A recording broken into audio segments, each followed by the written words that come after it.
So welcome back to Better Quick Than Never, where we are 2 jams into the series of retro jams that started in 2014. We are now in 2015 for Retro Jam 3, which, if you were here during the intro, you may have noticed that the music tracks that we had on were Descent into Cerberon and Climb, because Retro Jam 3 is the vertical, metal, and runic theme. See what I did there. Hey Mike, hey Skacky.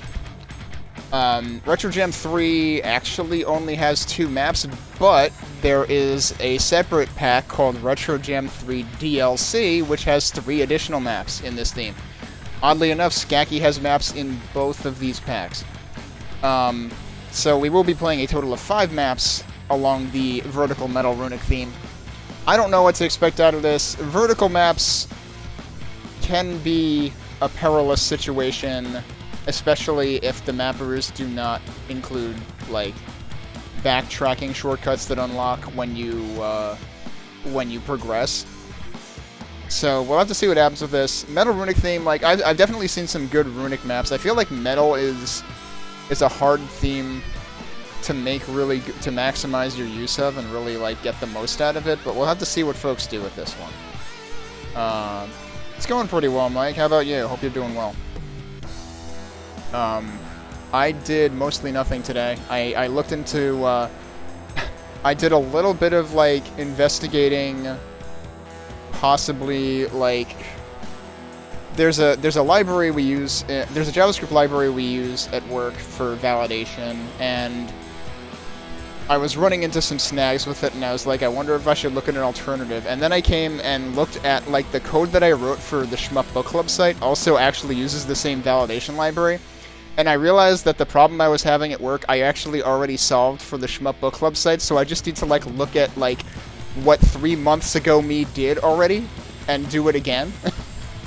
So that's how my day went. I actually saved myself potentially, like, opening up a can of worms and, like, trying switching libraries, which is not a fun thing to undertake unless you absolutely have to, and even then it's still not a fun thing to do.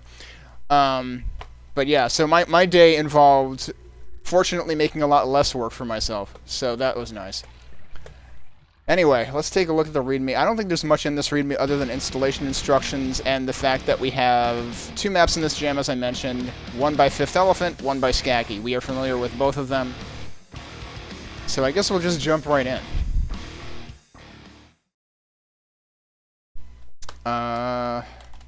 Oh yeah, and an interesting thing about this, this jam, one of the first notes in the reviews on Quadicted was actually a note by Spirit about, like, a warning that you might want to, like, delete the Quake RC file that this includes because it overwrites settings. And I realized, yeah, one of the things in that Quake RC file is 2 lines that reverse mouse wheel up and mouse wheel down.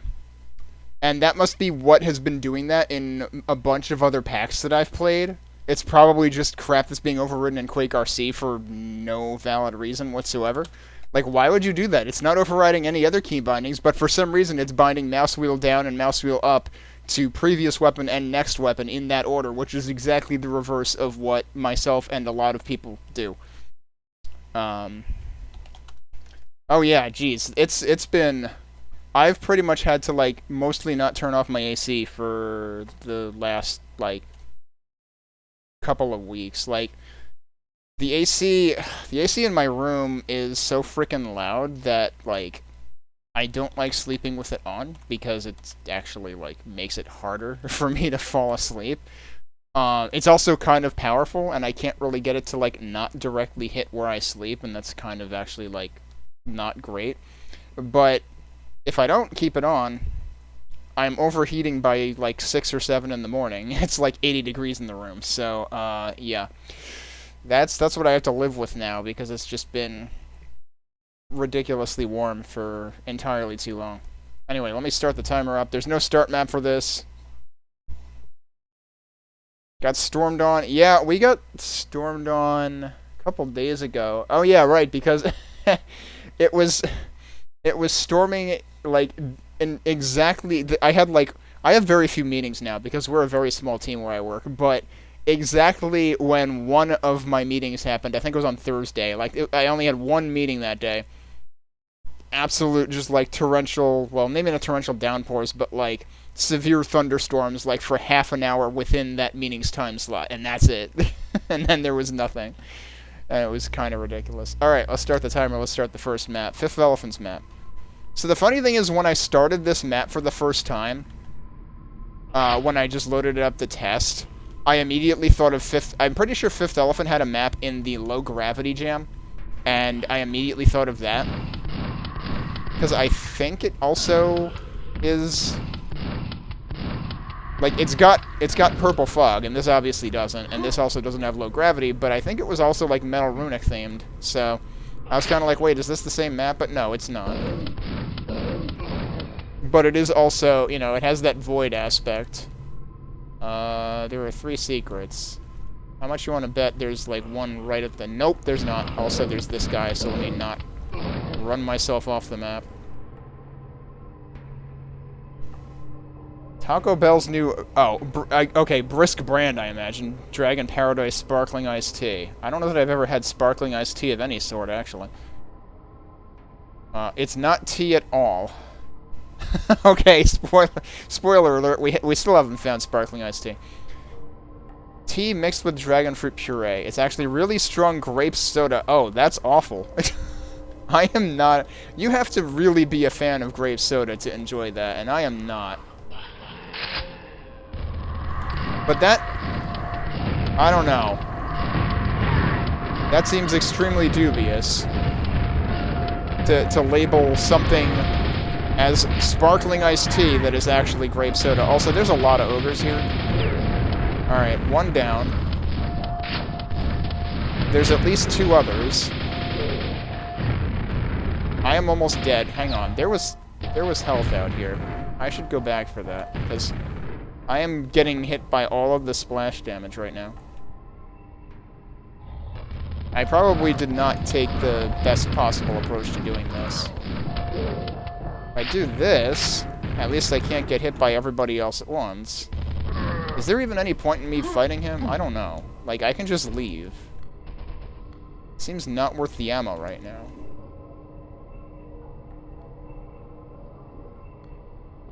Also, like, you say really strong grape soda, which worries me, because I feel like there's no such thing as a not really strong grape soda. That's part of why I don't like it.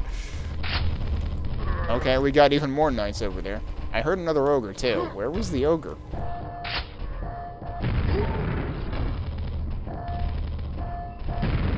Is he...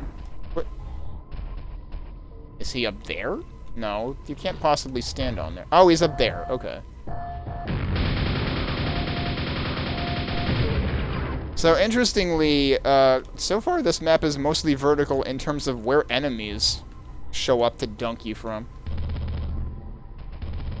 It's actually much more horizontally laid out in terms of the ground I'm traversing than I expected. So I gotta remember there's a gold key door over there. I'm probably still gonna forget, because I'm really good at forgetting where I need to use keys. And there's the key right there.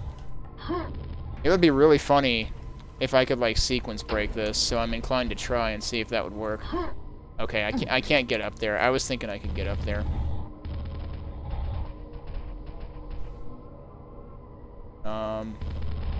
Yeah, there's no slopes for me to work from here.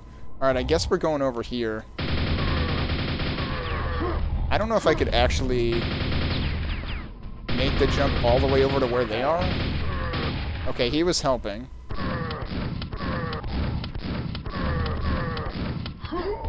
That was not wise. Alright, well, let's see if we can make this jump. There we go. That's not even a secret.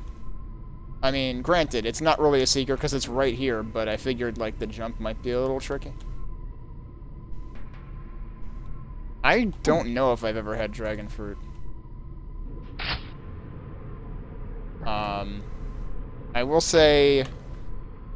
I've had, like... I've had, what was it, elderflower flavored sparkling water once, and was not a big fan of that.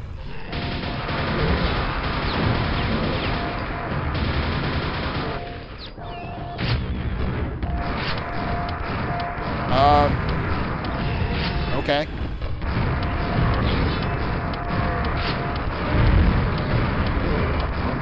I knew there was going to be a fiend. I have to remember I'm really low on health, actually.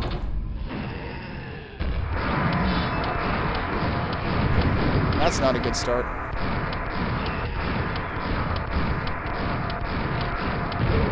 I just tripped over a grenade.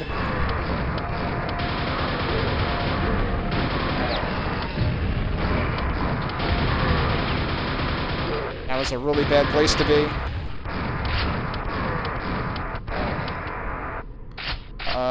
So I seem to have survived with 7 health. Also, there's nail traps right here. There's also another ogre. I'm probably gonna have to do this over again, because this is probably not gonna work. Wait, that didn't kill me?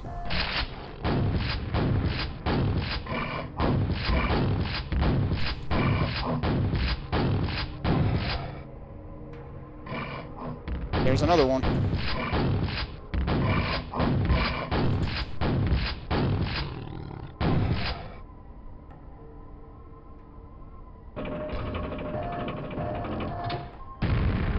Okay, that was coming from up there, apparently. I don't like this at all. Unless he can... If I can get the ogre to wander over there... Oh, he's actually... Okay, that works. That makes things much easier.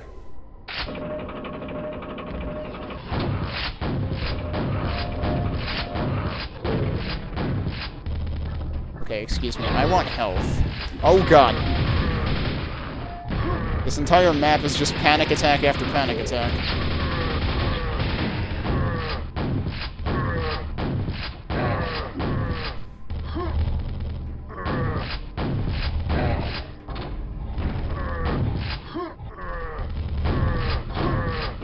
I'm a little worried about ammo here.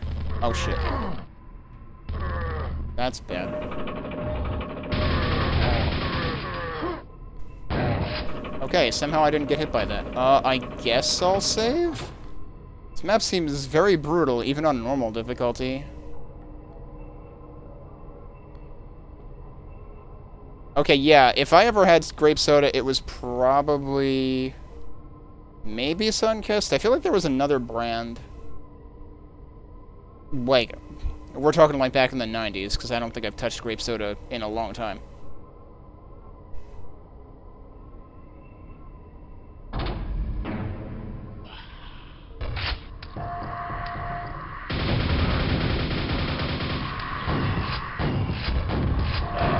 Where the hell did you come from?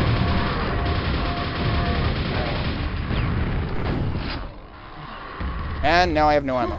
There's some shells in there, but, okay, they're fighting.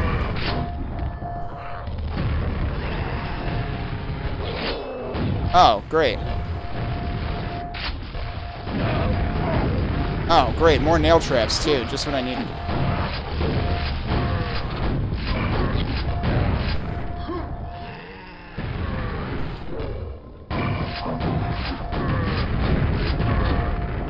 Yeah, go after the Devour. That's good. I thought I killed you. No, he wasn't quite dead. Okay.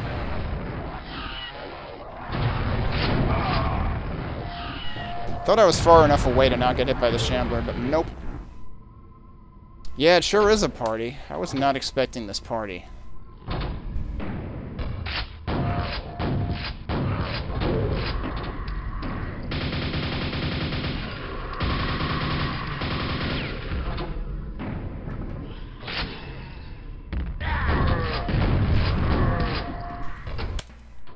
So one just fucking waltzes up behind me.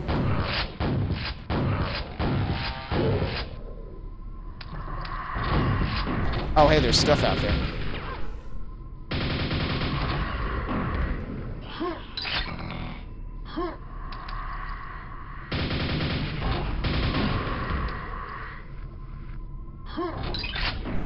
Well, the armor should help. Also, go figure, 2 of the 3 secret areas are right here. Okay, that works.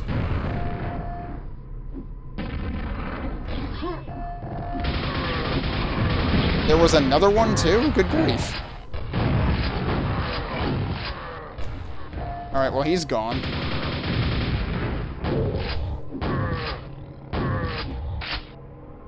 I already used that ammo.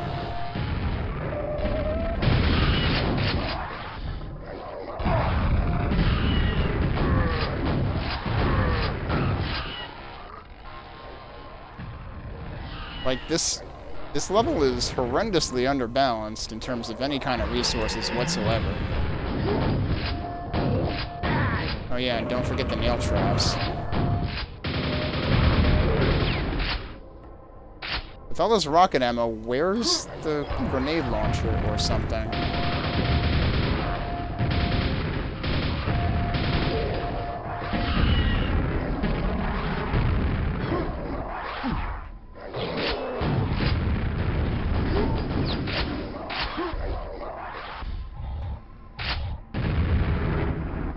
Okay, could you guys, like, piss each other off or something? That'd be great. Whoops, I bopped the mic. Because I thought that this Vor projectile would take care of itself, but it didn't. Oh, alright. Didn't realize that Vor was nearly taken care of.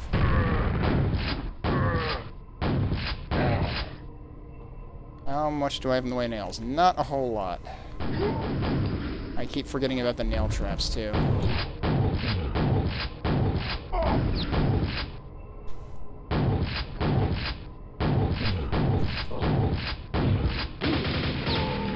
Okay. I accidentally managed to survive that. I guess I'll save. So that accounted for about a third of the enemies. Oh, go figure. There's a super nail gun here. Right where the Shambler was. Would have been nice to be able to get that, you know, before the Shambler. But no. Okay. Now I gotta remember there's a fiend downstairs somewhere. Oh, god damn it. I also gotta remember there's a fucking nail trap. Could really do without that. You've got enough other crap in this level without the nail traps. Alright, so now we're back at the beginning. Alright, so it drops us right next to the door, which is nice, I guess.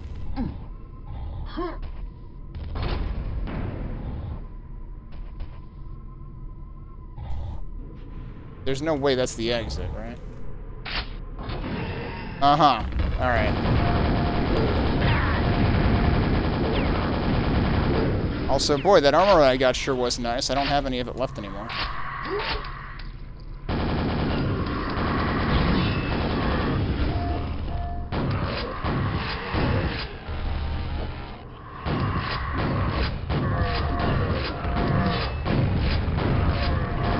gonna die and have to do this over, probably.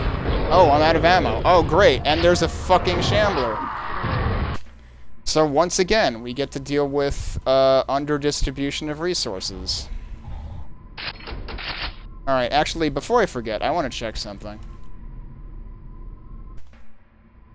Okay, yeah, that explains a lot. There's just zero fucking balancing in this map. That's actually... So, I am basically playing hard difficulty. Because I would describe this as hard difficulty. With how absolutely not enough resources there are in this map.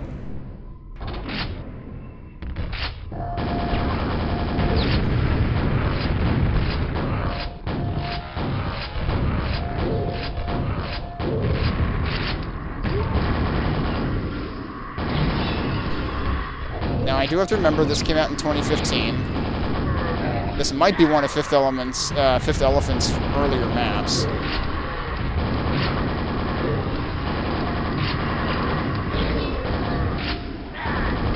There's two Shamblers. How are... This is some Tronin level garbage. Hey, Ryutek, hey, Sapien. I don't know if we're gonna beat this map. Because, like, there's not enough ammo to deal with any of this. I guess the idea is rely on infighting as much as possible. I suppose I could go looking around to try to figure out what the third secret is, because it kind of feels like the secrets are 100% required to actually survive this map. Which is another sign of a really badly designed map. So we're off to a very bad start with this map. I desperately hope that Skacky's is not worse, because We already had one map that was pretty rough in the first Retro Map Jam. Skacky's map in the second Retro Jam was actually pretty damn good. And it was a lot more well-balanced than the first one was. That's your other secret. That is a grenade launcher, isn't it? I probably want that. How the heck do you get up there, though? Is there a doorway on either side of that?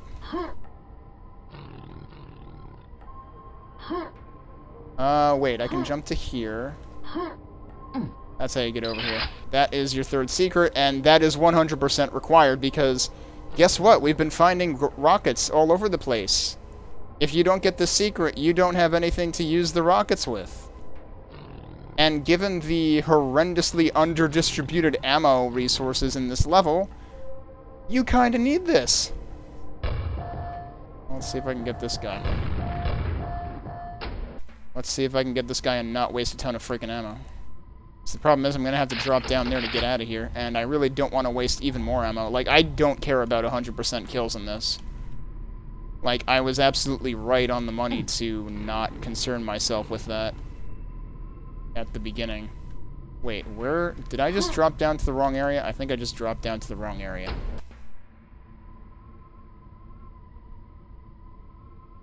I think I had to go back here.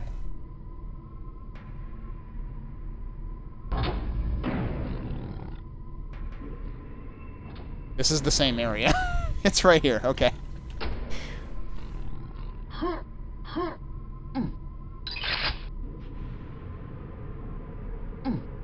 I have no idea where the fiend is. There he is. We're just gonna leave him down there. And then we're gonna go where we need to go, which is over here.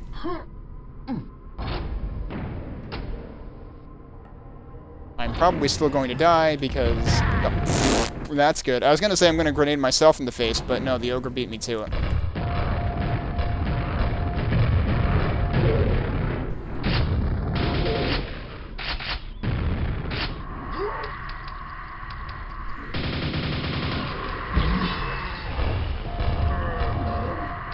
I like how I just shot all those off the edge, didn't hit anything with them.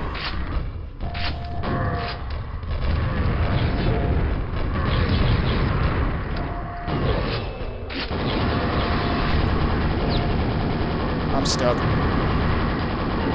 I'm not stuck. Wait, what? I got killed by the Death Knight. Well, we were down to, like, the last two guys, it seems like. So we actually got pretty far on that one.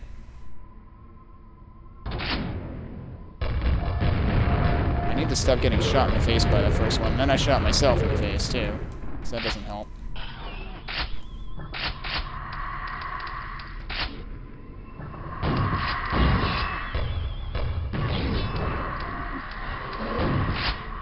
Oh, okay, yeah, get distracted by that guy, that works.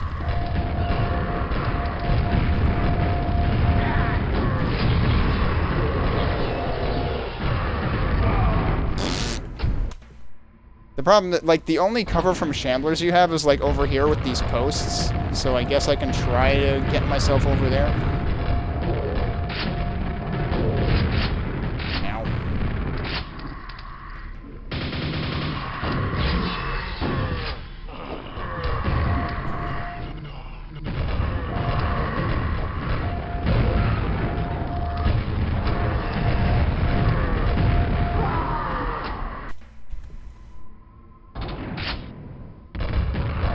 Hard to believe I'm starting this section with 89 health.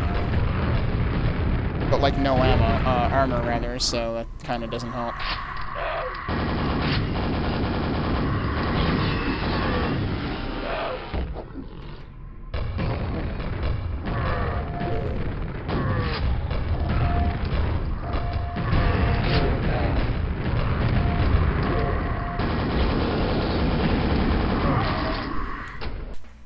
This is actually impossible. And there's no other secrets. Like, if there were a quad in this room...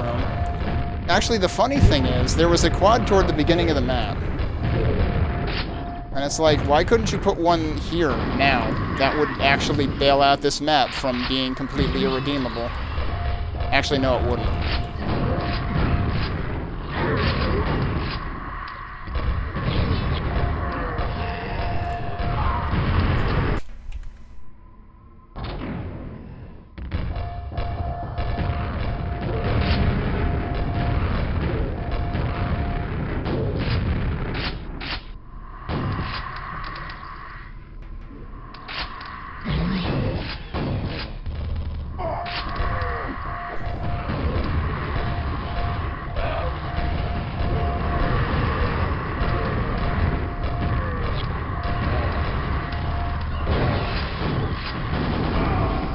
Actually, I have another idea.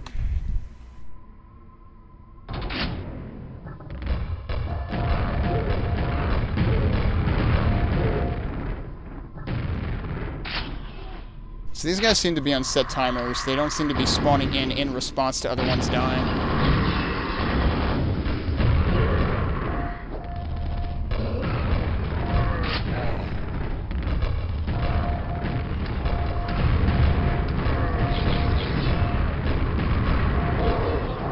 I was in the wrong place.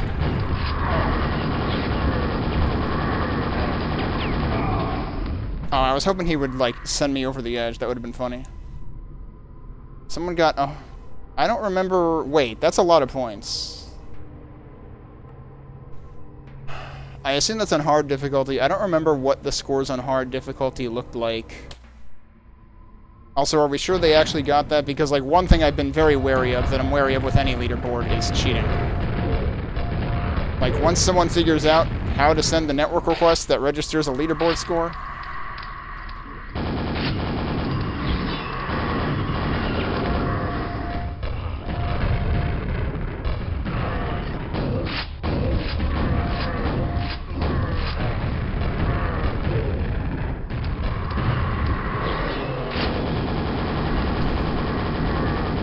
How did he miss?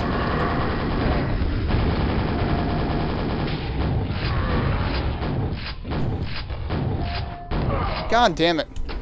I mistimed it. That should have been good.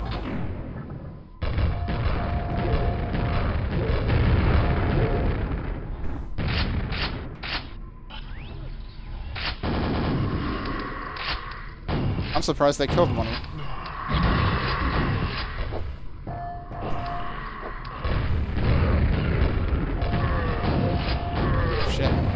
Shit.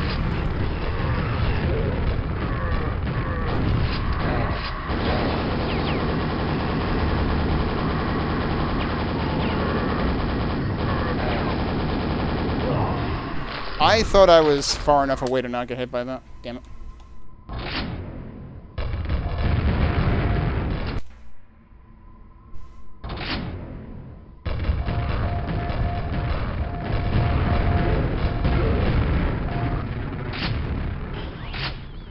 I attempted to switch to shotgun without having any shells for it.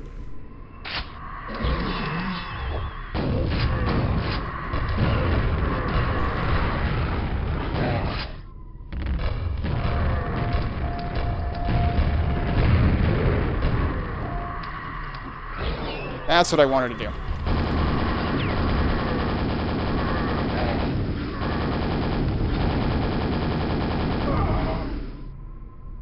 Really? I probably would have gotten hit by the Death Knight eventually anyway, but really? Like, there was a wall there. You're gonna tell me that got around the wall.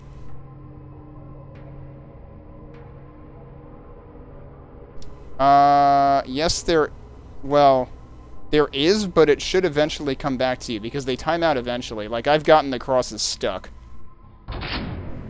But yeah, the boomerang was already very clearly the OP weapon of the demo.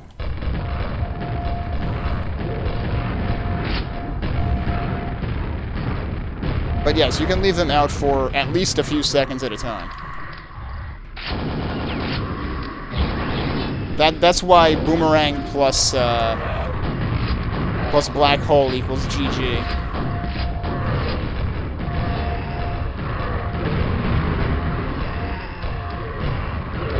How? What? Come on! I thought he spawns against the wall. No, he spawns a step away from the wall. Alright, fine. Jeez.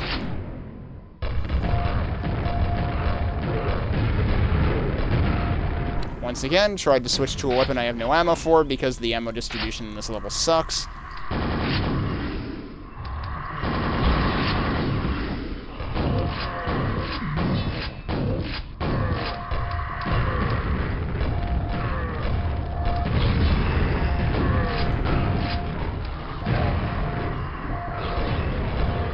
Alright, thank you.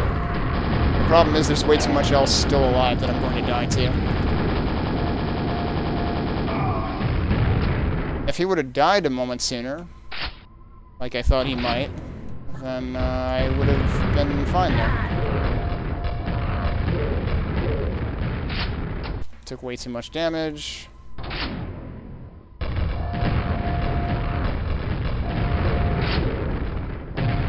Wait, you're not dead?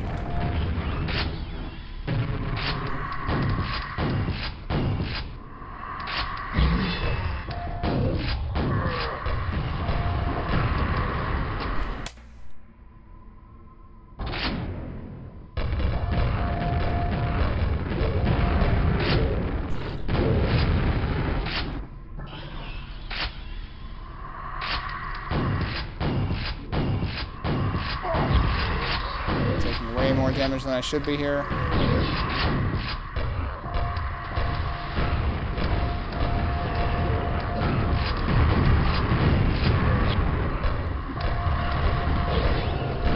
Oh, come on.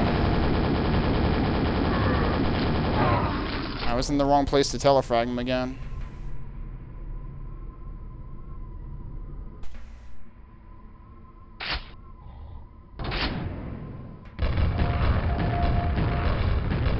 I cannot think of the last time I had to restart a level this many, or, you know, reload on a level this many times.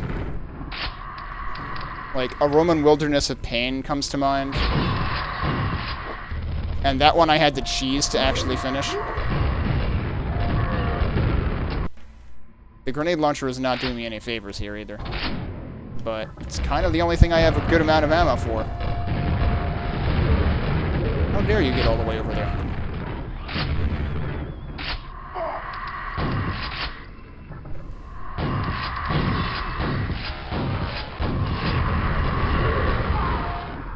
I don't even know what... I ran backwards into something.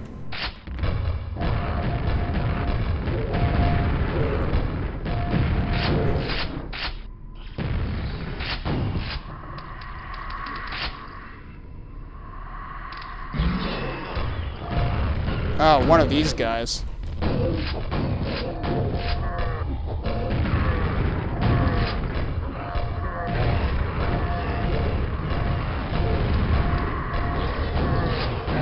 Alright, well, that sort of worked, except I killed him too soon.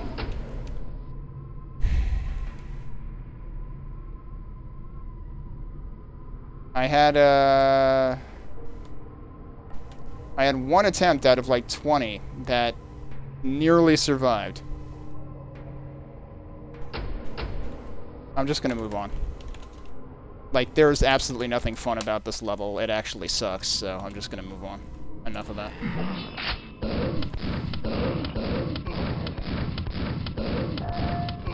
Like, it actually feels stupid just playing that over and over and expecting a different result.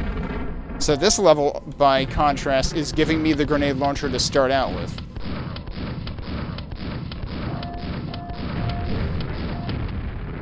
But, like, I don't know, usually, like, I know FifthElephant has had some good stuff. That was not one of them.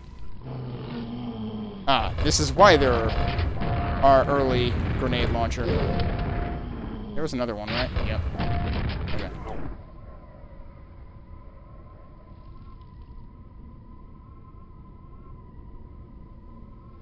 It sure felt like it on that one room. Wow, there's 7 secrets in this.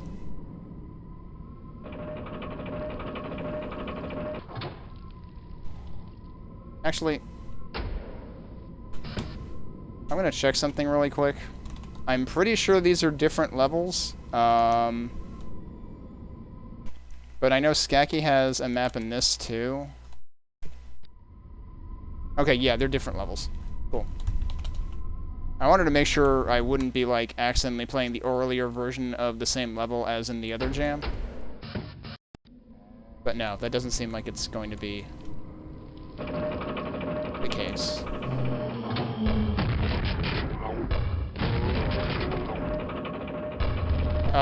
I tried to switch to a weapon I don't have.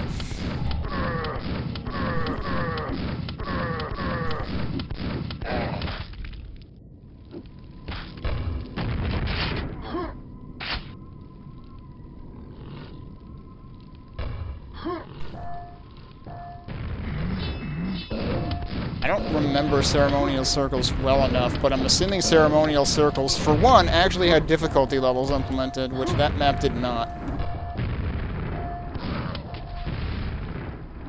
I do find it surprising, though, how, like, this is billed as the vertical metal runic theme jam, but while there's definitely verticality in terms of where enemies show up, it hasn't felt nearly as vertical as I was worried it would be in terms of, like, you know, the level design in terms of your traversal through it.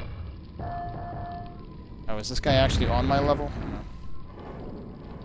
Where? Oh, there you are. There's two of you. Ow. He's a little stuck. Alright. There are a lot. So, as opposed to... in direct contrast to FifthElephant's map, where there was never enough ammo for anything. Except the gun that is a secret, and you have to find it if you want any shot at surviving the level whatsoever.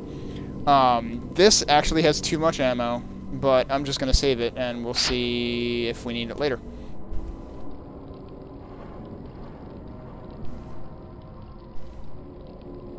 His meat name? Oh. Yeah, I mean, FifthElephant also had a map in Epics of Enmity, didn't he? Oh, hello. There's more zombies here. But yeah, I'm assuming that this may be one of his first maps. I mean, either that or it's just because of the time constraint on this jam. I really tried to get hit by that.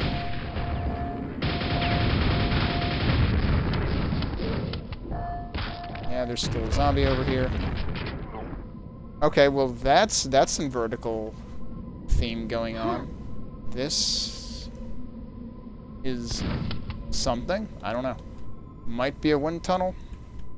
Which actually, wind tunnels is a future retro jam theme as well. Oh, I didn't think that was going to be 25. Oh well, god damn it. That's not very nice. Does that only shoot? No, it doesn't. Oh, there's another one right there, too. Okay, cool. I just lost that health for nothing. That is not the weapon I wanted. I fat-fingered that. Also, any chance we're ever going to get a super shotgun? That'd be great.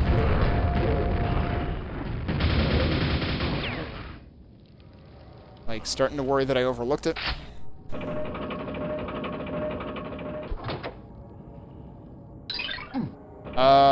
Okay, but I still have 25 health.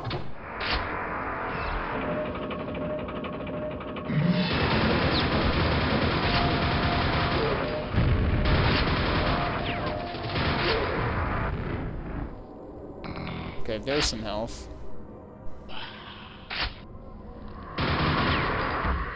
And there's the super shotgun.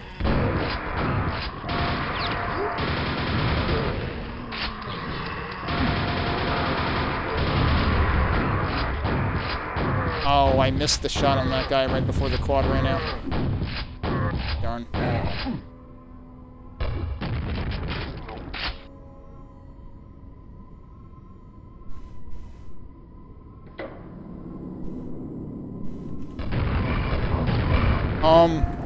Wait, did they hit him? They hit him. Okay, nice.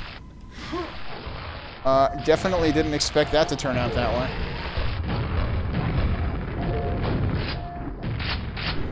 Alright, well that worked out well.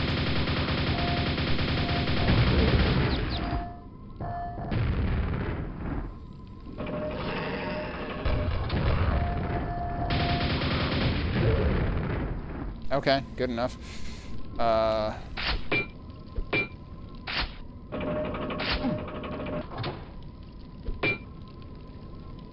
So that one lift secret was 1 out of 7. I don't want to pick up that armor yet, but I'm probably gonna end up picking it up. Wait, this is a whole other room that I haven't been in? Hang on.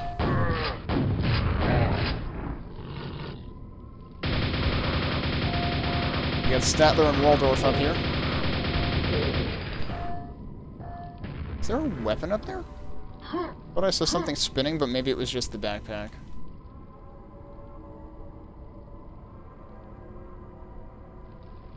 I mean, nails are easier to waste just because of the travel time.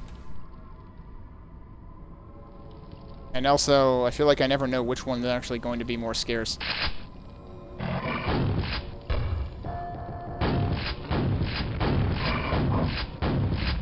I also tend to use the shotgun much more than the nail gun. Like, I tend to use the nail gun on specific types of enemies, usually.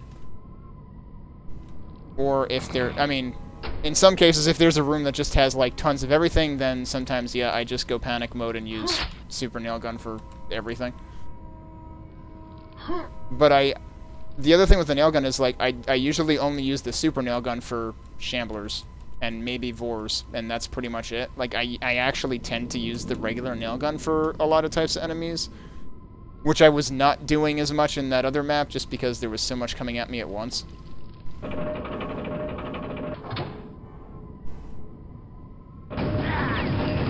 Thanks, I hate it.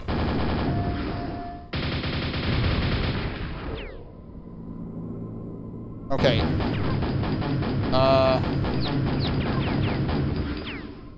So how is this supposed to work?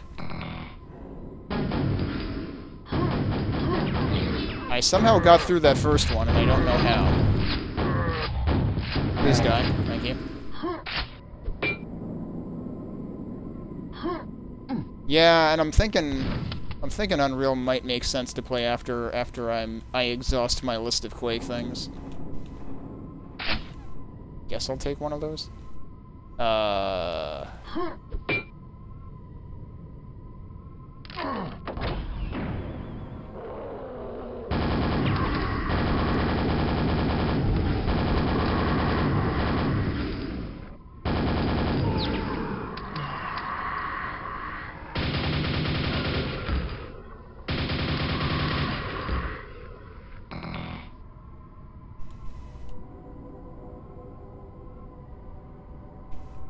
I'm definitely not doing the hardest difficulty of anything for a first playthrough. I've seen some people do that, and I'm just like, why would you wish that upon yourselves? Wouldn't you want to enjoy the game the first time you play it?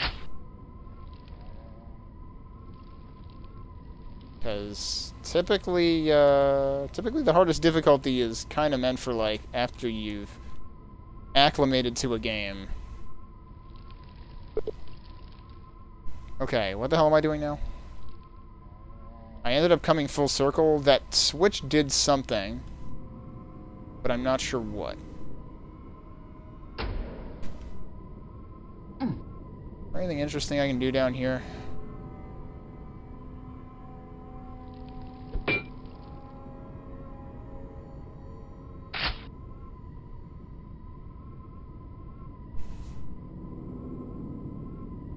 Hey, Iago. Yeah, no, I like the shot. I mean, I love the super shotgun for if you can get up close to. I mean, like, regular shotgun I'll sometimes use to pick things off at a distance because it's hit scan, even though, like, it's going to waste some of the particles because they're not all going to hit it at a distance. But I really like the super shotgun for up close on things, which, like, obviously, like, you know, super shotgun, grenade launcher, rocket launcher, but up close you're not going to use the grenade launcher or rocket launcher because you're going to hurt yourself. Is that a place that I've been? Yeah, that's totally a place that I've been. Okay. I do not have this. I don't know, there were a couple of ways I could go before.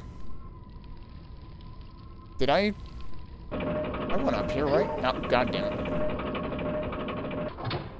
Yeah, this is where the nail traps were. I would rather not go up there again. I think I did all I had to up there. What was the other thing? That opens from the other side. Wait. Oh. That was the other elevator I hadn't gone up. Okay, I got confused with my elevators before. And yeah, I could see, like, if you've played a lot of games like it before, too. But still, like, not all games' difficulties are implemented on the same curve. I mean, hell, even with when you get into community content for games, like this one, not all mappers implement difficulty consistently. Okay. Oh, geez, he was charging up when I didn't see him. That is the worst way to lose at hide-and-seek.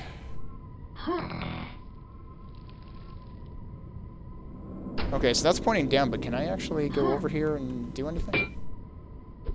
You would think that they would reward you for trying to jump over here, but nope.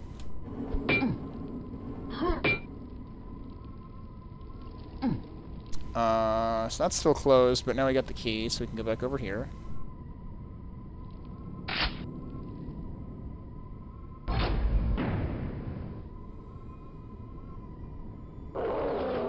Hello. Whoops. I came out too soon. I guess there's only going to be the one lift secret and everything else is unique. I still only have the one lift secret and that's it.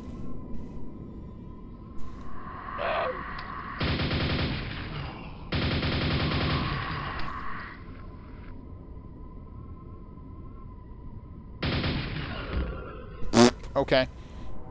Had to wait forever for him to pop out of hiding, and then I didn't think that was gonna hit him, let alone finish him off. Let me go grab this armor. Also, you're saying I missed something up there.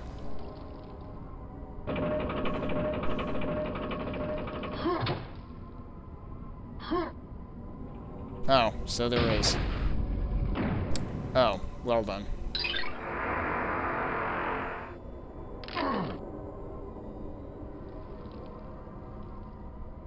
Question is, can I do anything with this in time?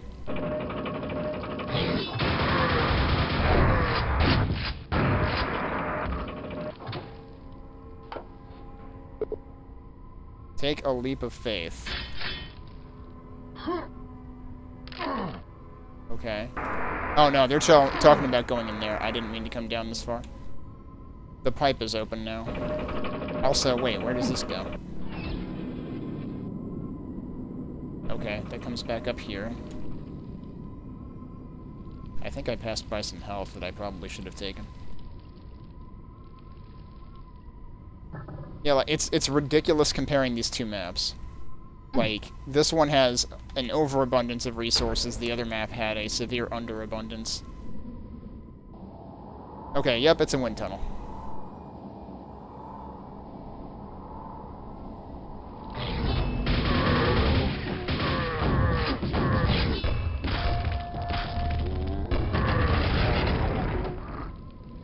Okay, that worked. I think one of them is not quite dead yet. Yeah, this guy.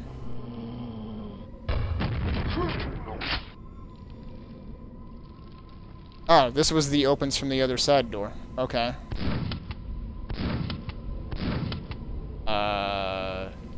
What was the point?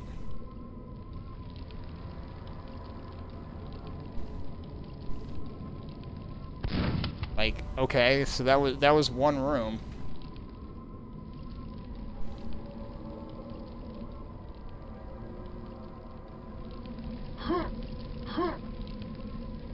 Wait, can I actually go back in here? No, it just throws me back out.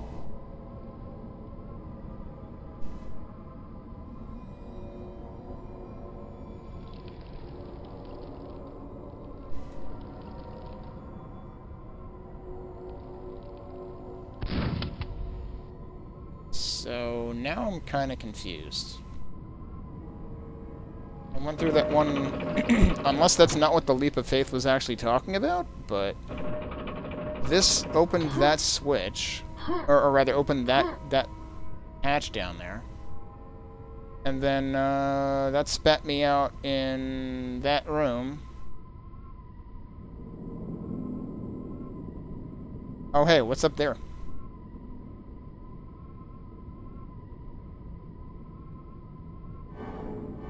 Does that go all the way back over there? Yeah, it does. Have I been up there? Like, maybe that's what I should be doing?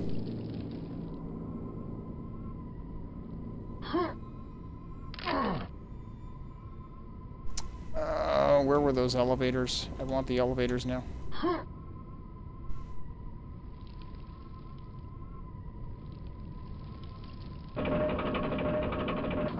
Yeah, this is the thanks I hate it nail trap room.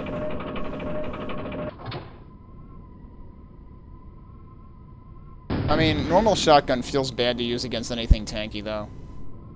Like, if you start tossing me up against multiple Death Knights with a normal shotgun, I'm just like, can you give me the super shotgun now? Thanks. Yeah, I don't know how you're supposed to get through there without getting hit. Okay, no, there's no reason to come through here ever again. What about the other elevator, though?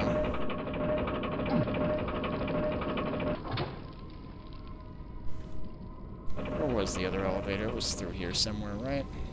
Yeah, here we go. This is where the key was. The platform is still higher than that. How?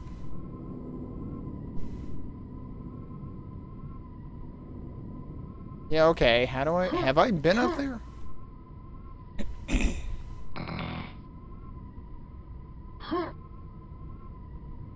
Like, was I up... This is where I came out of... Oh. God damn it. There's another hole directly above where you come out. Alright, that's all I missed. Go figure. It's it actually distracts you by opening that door that opens from behind door. And takes your eyes off of what you actually need to be focusing on.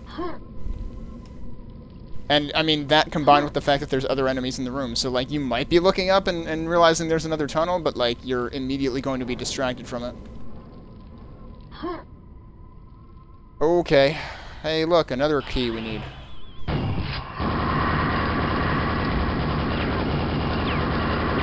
Probably should have used, Probably should have used the grenade launcher for that. Ow.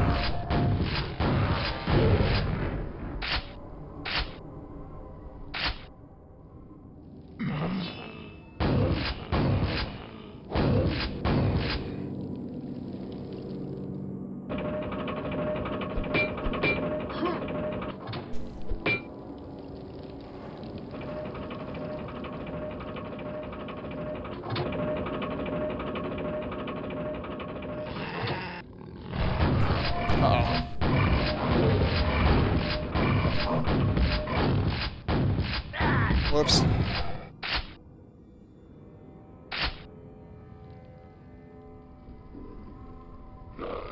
Uh-oh. That is another thing I will use Super Nail Gun on, just to try to kill them fast. And yes, I suspected the symmetry there. Where are you? I can't even see you, but I can see your bleeding pixels. Oh no, we got a frickin' bot. Yeah, there's been a new bout of those.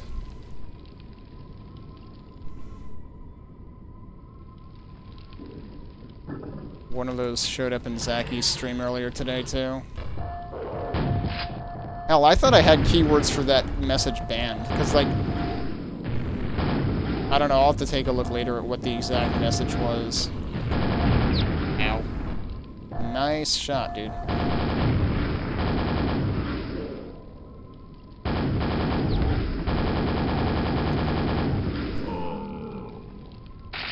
How nice of them to put nails right there. Yeah, I had a feeling. More symmetry.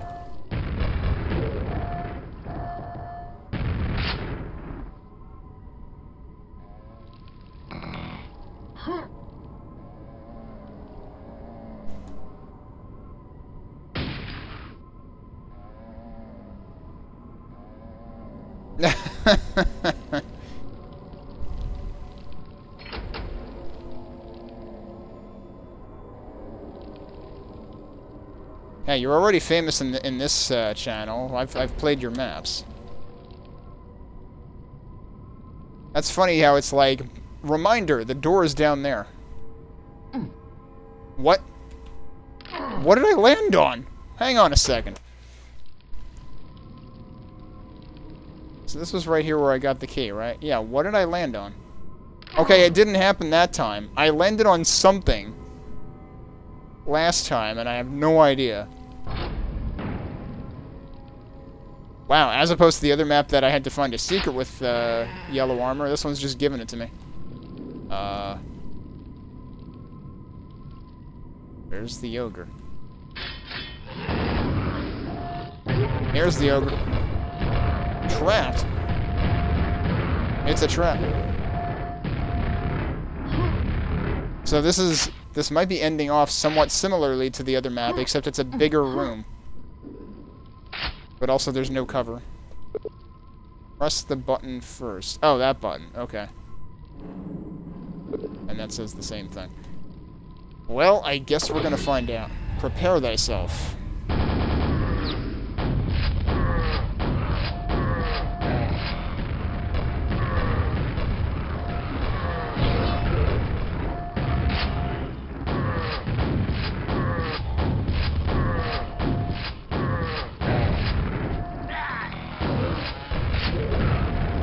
Whoops.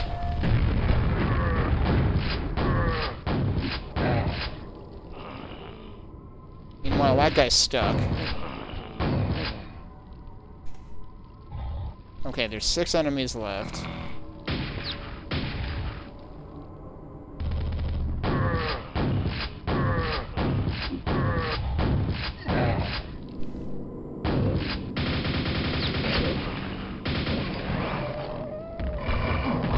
I was gonna say, they're probably gonna be heavy hitters. Oh shit.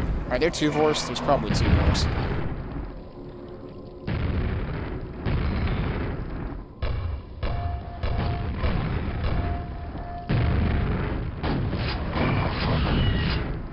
Oh, they're up top somewhere, aren't they? Yep.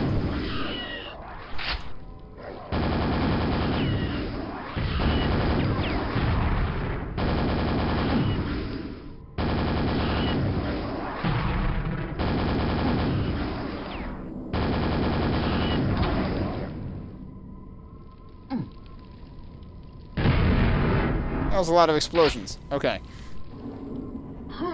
We did it. We killed everything. I only found 2 out of 7 secrets. Well, really, I found 1 out of 7, and Moby told me about 1 that I overlooked. Wanna bet there was actually a secret in this last room somewhere?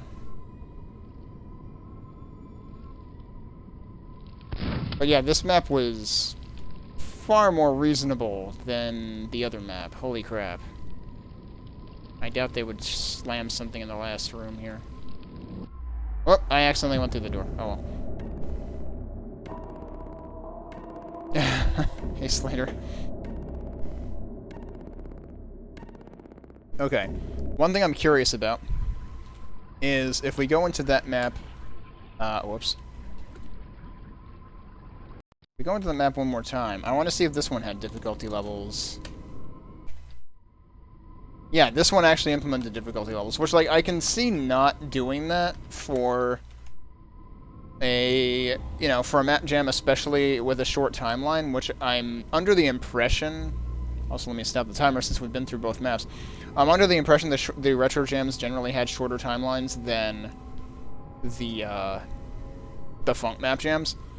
But, so, like, I don't necessarily expect you to implement difficulties, but, like, if you're not going to implement them, then you gotta not err on the extreme side of high difficulty, which is absolutely what the other map did. Kinda sad. So, those were the only 2 maps in this map jam. So let's take a look at... I'm curious what the reviews are going to say about this. Also, for some reason... There is something wrong. Predicted CSS has a problem now, apparently. So I'm gonna have to, we're gonna have to try to fix that. Because if you look over here, the graph of user ratings is next to the comments, and the comments are actually squished, and that's not what's supposed to happen. Let's see if we can do something about that. We're gonna do some web development. I don't know if these float styles were always here. Well, I just removed the entire thing by accident. I meant to just remove the styles, but that'll make this easier to read again. But yeah, I'm surprised this got a 4.5 out of 5 with only 2 maps in it. And with one of them being as rough as it was. I am curious if anybody comments on that. Dave says really fun maps with a nice difficulty. I disagree. I mean, with Skacky's, yes. With FifthElephant's, no, definitely not. Looking forward to more. Let's see. RC has separate entries for each. The first map is a really great-looking retro-styled map with plenty of challenge. It starts off innocently enough. And even the first horde area isn't too difficult with a quad in hand. Right, and that's when they give you a quad. However, from that point on, I found the next parts of this map to be pretty tough. I barely squeaked by, and as you'll see in the video, I took many tries. Ammo was a little scarce, and there was plenty of health, but I seemed to burn through it very quickly. What I liked about these areas is it made me think about what I was doing and try other tactics, even if some of them are cheap. Yeah, see, I would have liked to find a cheap tactic for the last room, and the only cheap tactic I could really think of is telefragging one of the shamblers. And even then, that wasn't really enough to hold me over. I wouldn't normally do it in Quake to get past them. Definitely check it out. I had a lot of fun with Skacky's map while playing this. I couldn't help but feel like it was automatically tuned to my skill level. It's no secret. I'm no whiz at Quake, so when I find a level that is challenging yet provides me the opportunity to shine in certain moments, it's a lot of fun. The flow of the map is great. Like it's how you're progressing, you can just look up to see how much more map you seem to have left. Yeah, there was definitely some verticality in terms of your progression in Skacky's map. There were a few shamblers and a handful of fiends in the map, but with the setting and architecture there for me to duck and cover and strafe around.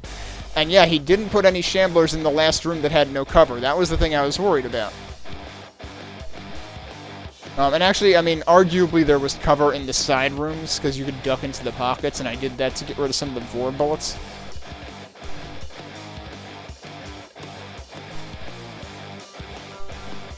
Let's see. Oh, he found a rocket launcher. Yeah, I was silently thinking to myself, I wonder if there's a secret rocket launcher, because that would have made the Devours easier to deal with. Heh. Is there anything more tedious than nail traps? I mean, I guess... I know some people like traps in maps. I'm not too big on traps. Let's see. Skacky's map. He only found 1 of 7 secrets, so I would have been in the same boat as Mike on this one. I guess I was unusually dense, but the one secret I did get, the rocket launcher right near the end. Okay, and I missed that. Made the final combat a walk in the park. I admire the map greatly, but somehow I didn't enjoy it a whole lot. I can't explain that.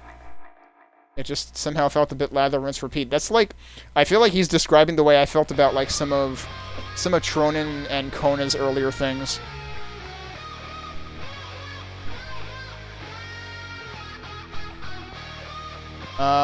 Yeah, so... I'm assuming that's how you pronounce that. It says pretty much what I'm thinking. Skacky's map is fine, but FifthElephant's map does not have enough ammo, or it is hidden. Had to run away from the last 2 shamblers. Thank God you don't have to kill them. You don't have to kill... What? How do you run away from them, though? You're stuck in the room with them. Like, you're gonna get killed by them. Does the exit open as soon as the shamblers spawn? I don't think so. I thought it was still barred, although I think CV Maniac said something to the extent that the exit was open that one time I died near the end.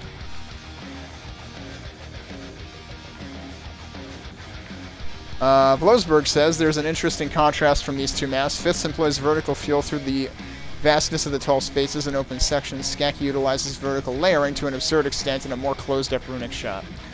I enjoyed the dismal atmosphere that Fifths appeared to portray, and it really felt like the place was floating in some ethereal mist. I'll have to agree that ammo is a bit on the scarce side. It's had too much on that side, to be honest. I found myself running into the fray just to grab a few more shells or nails. Still, the finale is interesting with the monster jumps from the mist. Yeah, I didn't give that enough credit. Given that they were jumping from out of nowhere, that was pretty interesting. Skacky's reminds me more of a more classic metal map, but with crazy amounts of vertical layers. Just look up and you'll know exactly what the theme was for this jam. Secrets and difficulty felt just right, and I liked the use of having to evade or force infighting of the zombies, since the grenade launcher is not collected right away. Maybe on hard difficulty? I'm actually curious about that now. Let's check. Because this map totally has the grenade launcher right there on normal. No, it's right there on hard also. I don't know what he's talking about.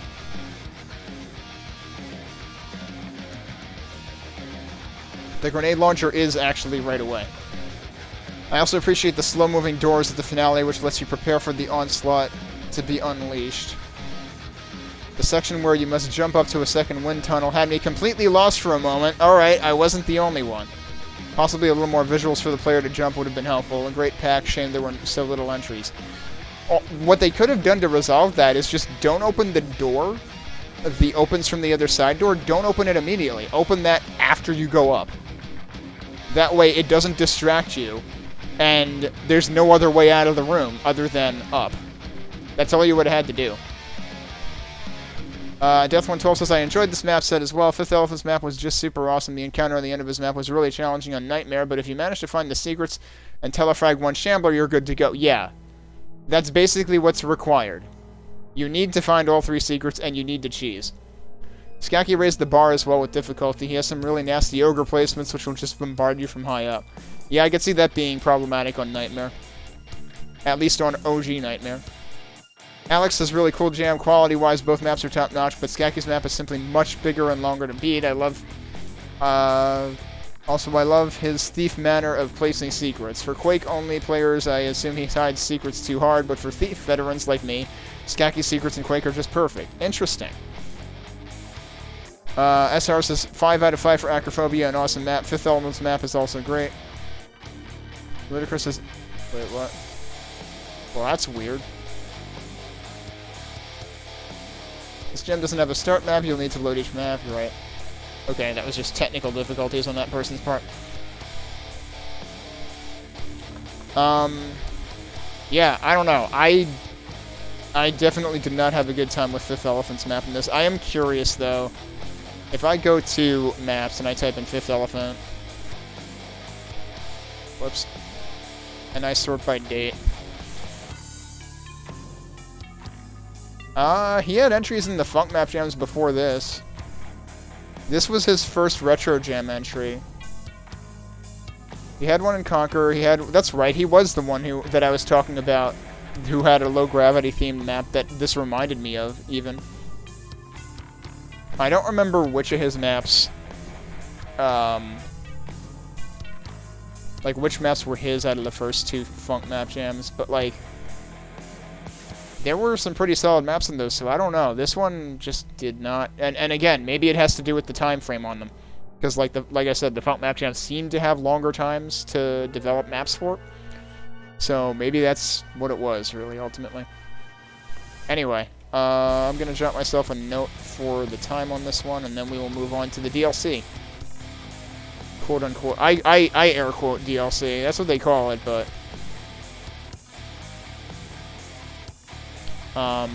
But yeah, so oddly enough, the DLC seems more substantial than the original jam. Because there's 3 maps in it, including another one by Skacky.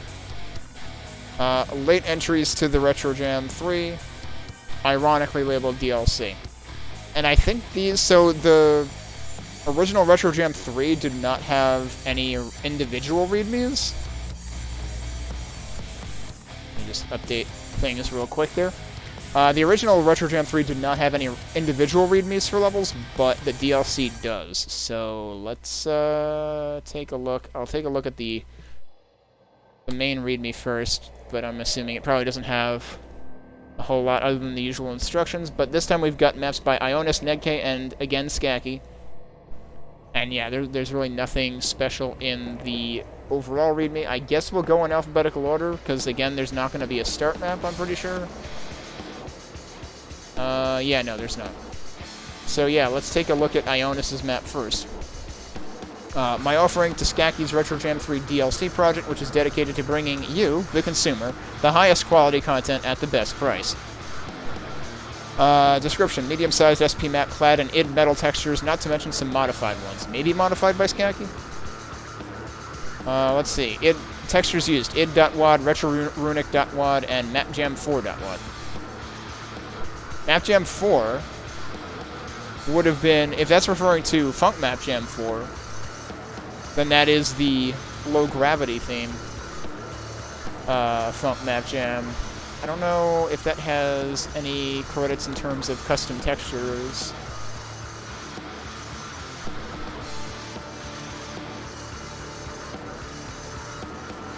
It doesn't mention any in the main README in that.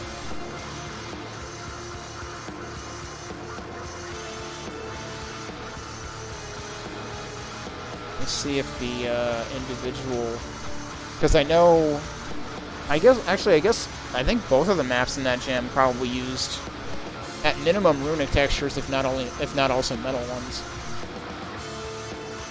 I don't see anything in terms. Oh wait, WAD. Standard WAD, some runes from Sock, textures for lava from Lunarin, is what FifthElephant's map in Map Jam 4 says.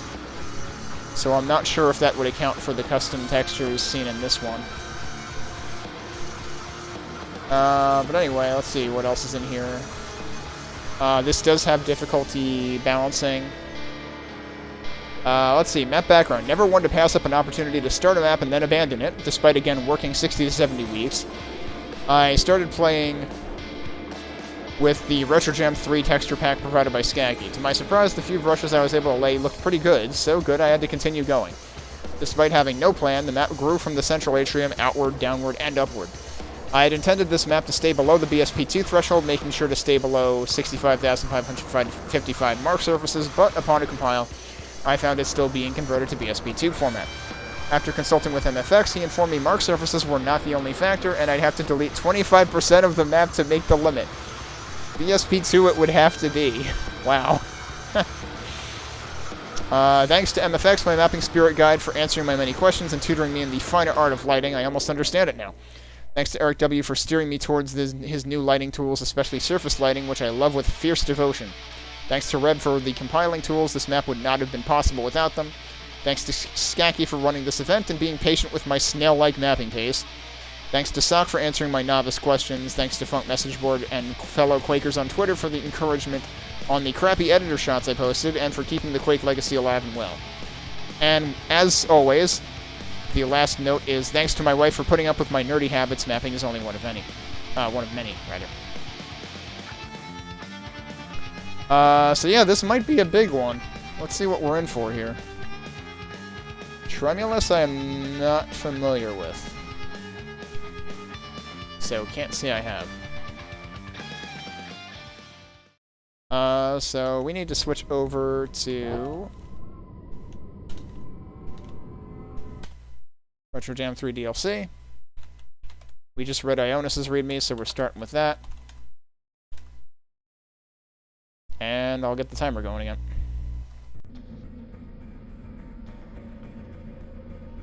It seemed to devour light. Oh, hello. No time to admire the map. Okay, he had other plans, apparently. This is a really cool starting chamber, though. Like, right away, he's like, you want vertical? We got vertical. Also, there's scrags up there. I am not going to try to snipe scrags with 16 shells this early. Or with 56. It's still too far of a distance. Oh, you're over here. Somewhere. Maybe.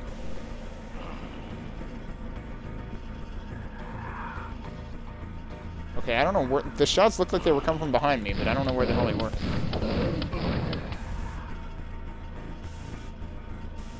Also, that is... what, a nail gun? Yeah.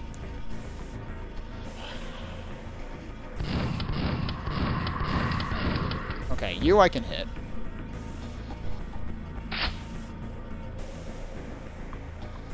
This map... I'm trying to remember. Ionous had a map that ended up in Arcane Dimensions. The one with the, I can't believe it's not Velveeta cheese lava. That was an Ionous map, wasn't it? Because this map, the layout is reminding me of that. It's much more tight than that, but it, like, you've got the same notion of, like, the boxy rooms with the stairs in between.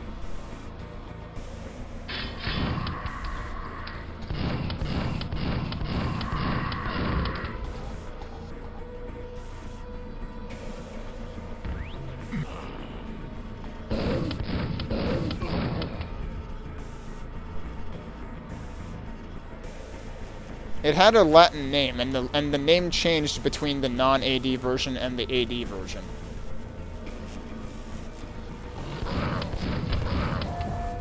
Oh boy.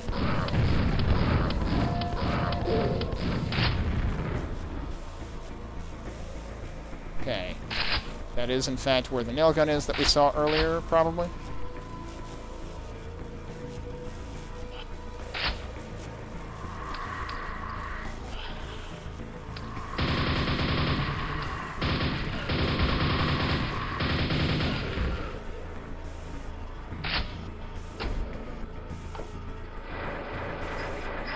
Okay.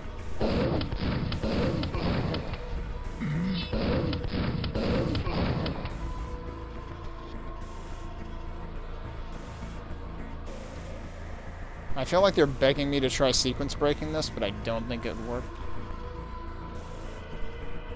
Or if it would, I don't know how to jump like that.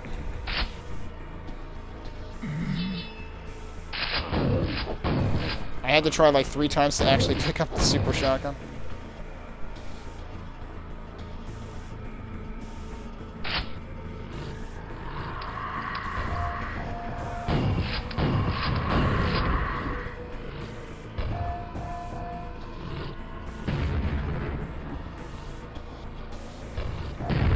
Oh, you're down there. I'm thinking he's up there somewhere. I'm already conditioned to expect ogres in high places in this theme. But no, he's just right there in front of me.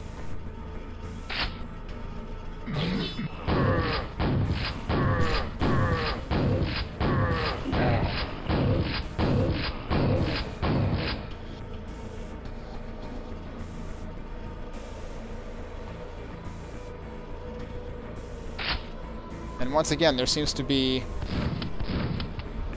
pretty generous distribution of ammo in this.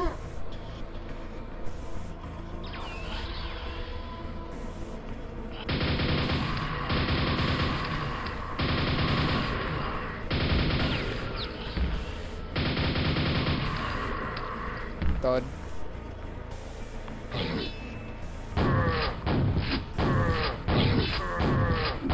Oh, heh, Scrag got on his nerves.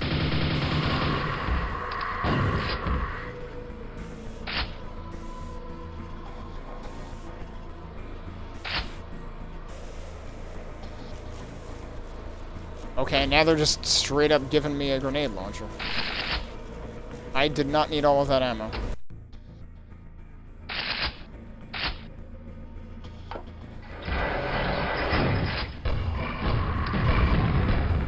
Okay, that works. Is that a shadow? Okay, I couldn't tell if that was a shadow or a pit. Until I looked more closely at it, because there is kind of a gradient there. Now I can use this ammo. I really haven't been looking for secrets much.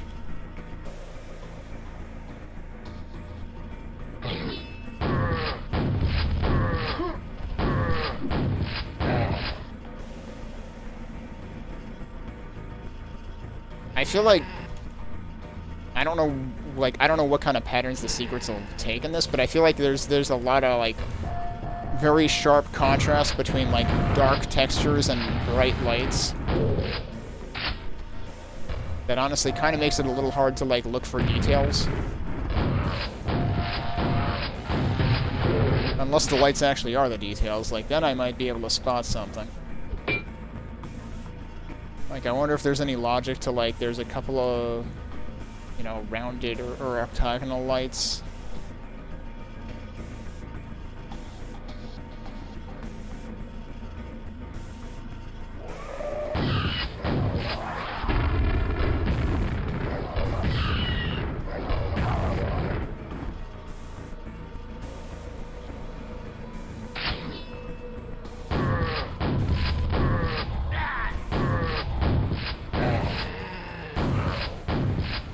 I'm actually a little curious what hard difficulty on this is like, because of how close quarters and you know, claustrophobic these little compartments are, it kind of feels like this does end up kind of taking on sort of a Tronin or Kona vibe in terms of, like, you're funneling through very small rooms and encountering, you know, a couple of enemies in each one, and that's it.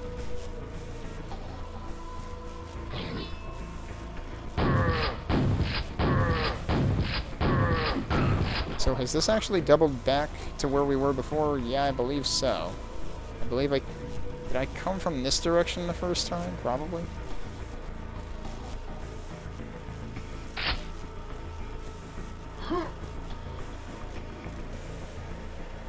No, wait, is this... Huh.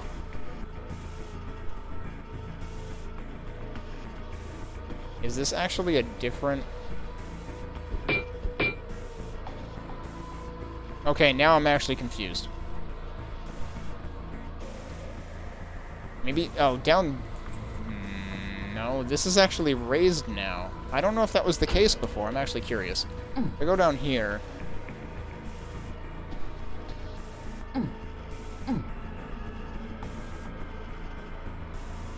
Okay, that's where the Fiend was.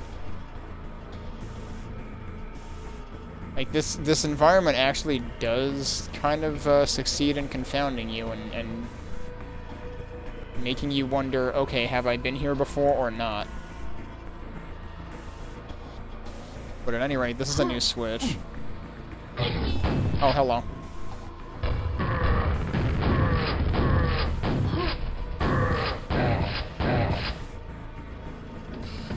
They gave me a good startle.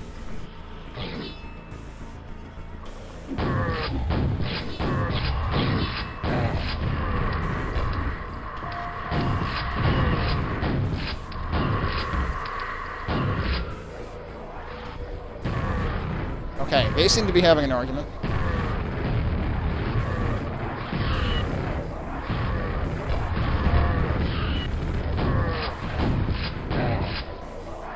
Oh, your argument is over, huh? I've always been wondering whether I could hit them with their own projectiles, and it seems like the answer is no. There we go. Okay, crap. Now I have no idea which direction I was going. That one, okay. Whoops, I stepped out entirely too soon for that.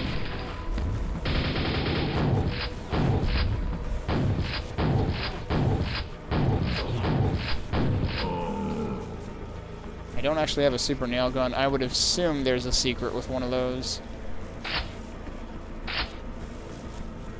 Oh, interesting. We got purple lights now.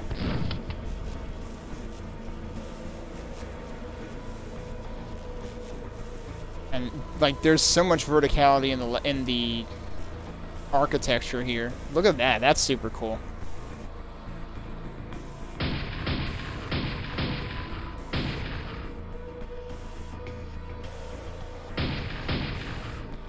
So yeah, it would seem we left the yellow side and have entered the purple side.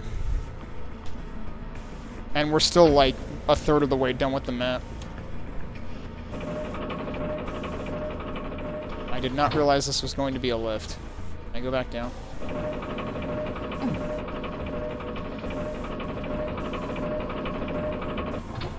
That's a switch. 3 more to go. Oh, shit. That was really hard to spot, too. It's probably even harder to spot now that I hit it. Like, I don't have a clear read on, like, what kind of switch that was. Well, crap. We're probably not going to end up finding all 4 of those.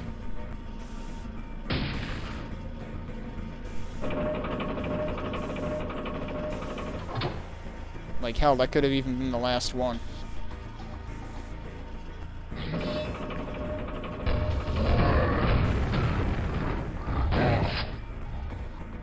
Wait, there's still another one.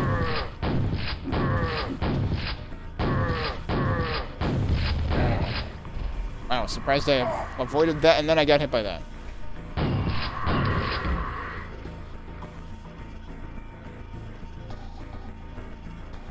I don't think there's anything down there. So that's interesting. I wonder if that's what the switches are for. Although, no, there's bars all over the place there. So probably not.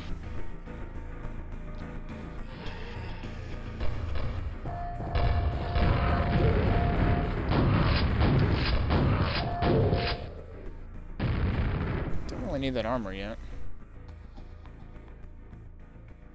Even more bars.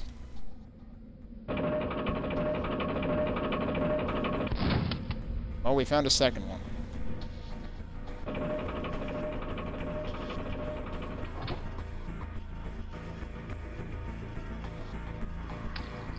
What? I wonder if these are the scribes from the beginning. I doubt it.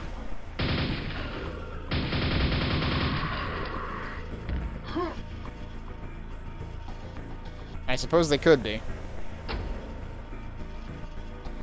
This is ridiculous how much this level opens up. This is, I mean, Ionous is known for sprawling vertical designs. I wonder if this is the door that you need the 4 switches for, or that could actually just be like straight up the exit. I don't know. But yeah, Ionous is has a reputation for. Oh, that has bars on both sides. Interesting.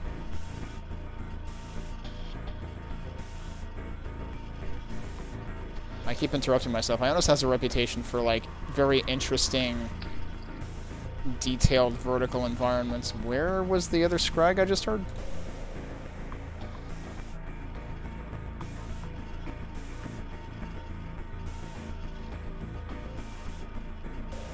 I don't know, but I guess we're going up here now. So there's a lift there. That's the only thing I can do, I think. It's kind of dark up here. Oh, wait. Did I manage to kill them with the same shot? This is not using copper. That is practically impossible to do. So I must have, like, had a spread across both of them horizontally. Alright, we have a... actually, when is the last time I saved? We have a juncture with both key doors. And that was a switch. And that opened bars.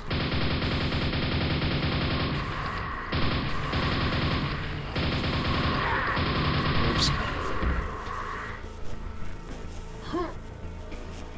Question is... oh, jeez. Can't even see them unless they shoot.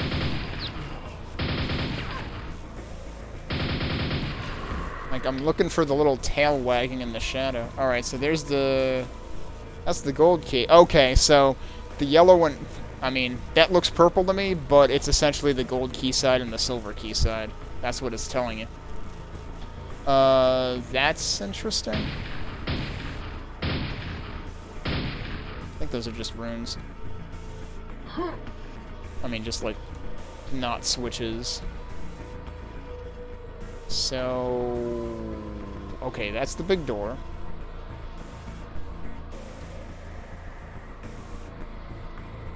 I wonder if it's technically possible to grenade jump over there. I'm not gonna do it, but... I mean, I could fall down there. Oh yeah, wasn't there... I passed yellow armor that I intentionally didn't pick up, and I should probably... keep that in mind, because at some point I'll probably want to go back to it. Okay, so that's... nope, that's still closed. That's still closed, but the other side is open?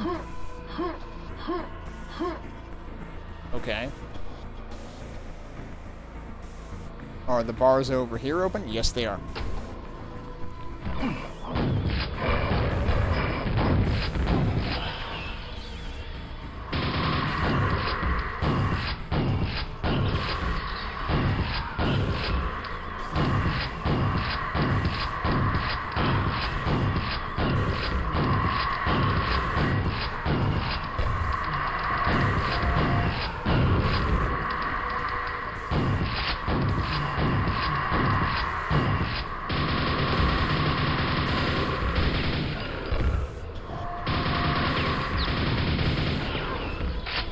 Clearly they want me to use nails here because there's nothing but nail ammo and grenade ammo in here. Like, I was using the shotgun and trying to get up close and personal, but doesn't seem like that's what they wanted you to do because there's no shotgun ammo in here. Okay. Right, so that lets you out, but what else? I guess the other bar's drawing was just to let you out, because it probably pinned you in here. That's right, that's where I saw the armor before.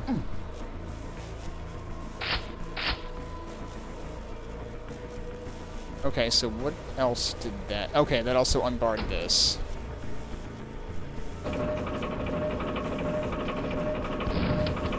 I couldn't even see that switch, I just assumed there was one down there, because it seems like there's a switch under every lift. So there's some kind of super secret.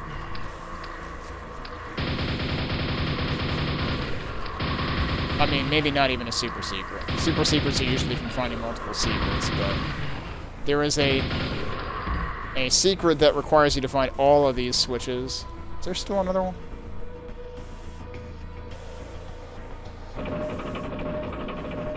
There's probably going to be a fourth lift when we get to the silver side. Okay, they're just straight up handing me a mega health. And also Thunderbolt ammo that I don't know why I need. That's a little concerning. And a red armor. Why are they handing me all this?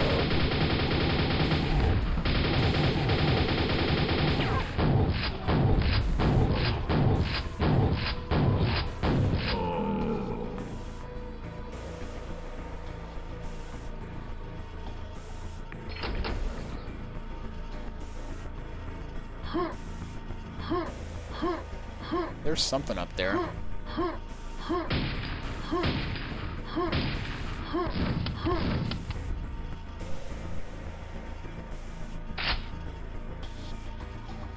I mean, I guess I should take this, because I'm probably not going to be back here again.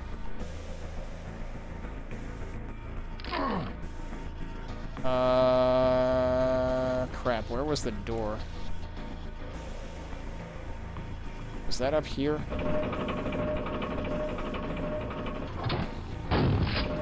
Yup. He totally should have been dead already.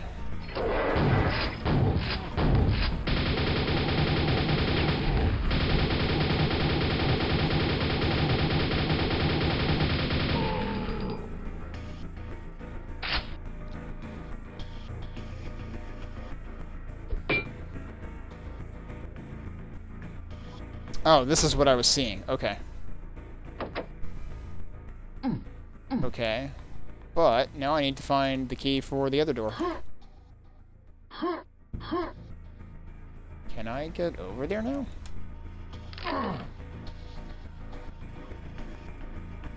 That's still barred. That's also still barred. Can I get in there? I was never over here, was I?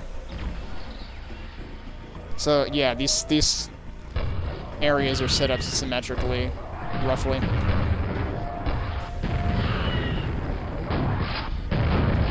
Oh, I lucked out there. Oh, wait, I thought she was dead. It was dead. There's two of them.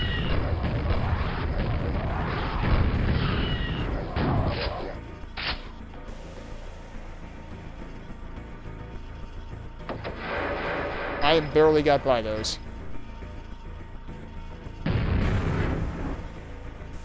I expected to get completely clobbered by them. Okay, and get ready for switch number 4.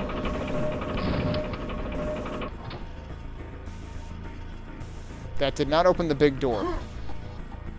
So now the question is, what did it do?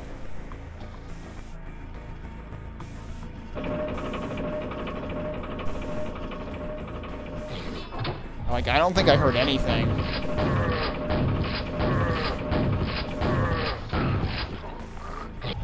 Oh, hey, we got a super nail gun.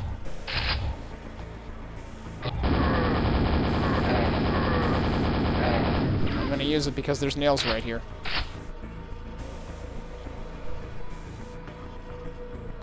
So the other key is actually here, but it's not lit. I was wondering, like, are these actually symmetrical and there should be a key on that side? I could not see this key, and it's still nearly impossible to see. That seems like a bug. Why would one be lit and one not be lit? And now there's probably going to be another fiend.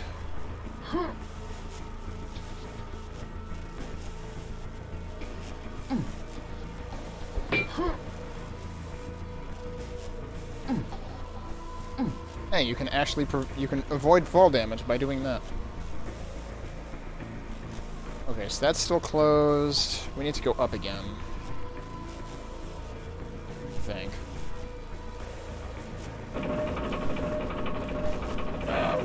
What?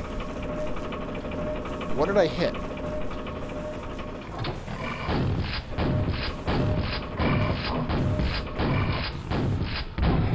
He almost hit me again for the same reason. Like, those should take 6 super shotgun blasts to kill, but for some reason I have been not hitting them cleanly, I guess.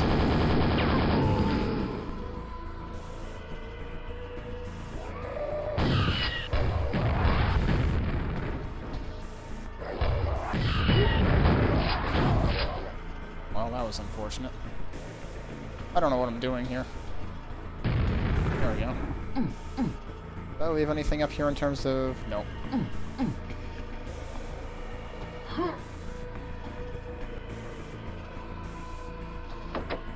That should open that door. Yep.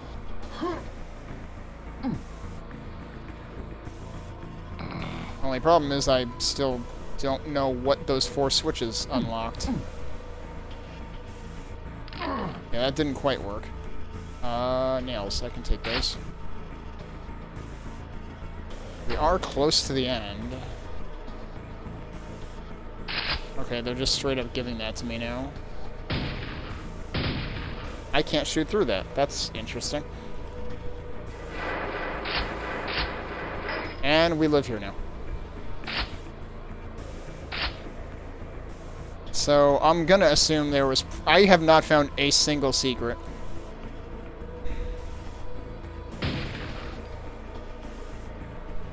I'm gonna assume that there was a secret with a rocket launcher. Hello.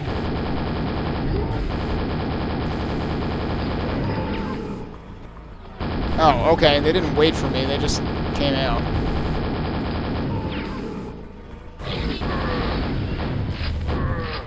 Oh, so it's gonna be like this, huh? Somebody got telefragged. Not sure who.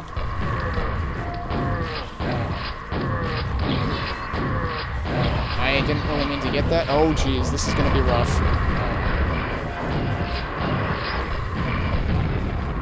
Alright, well, the good news is he's dead. What the... Oh, jeez.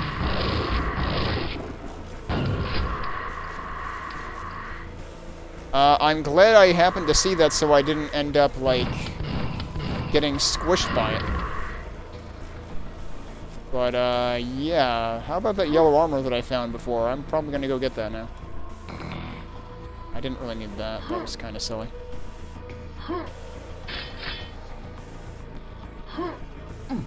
So that staircase is cool. I kind of wish it would have waited until everything was actually dead so I could actually, like, watch it come down, because that would have been neat. Am I really supposed to climb this?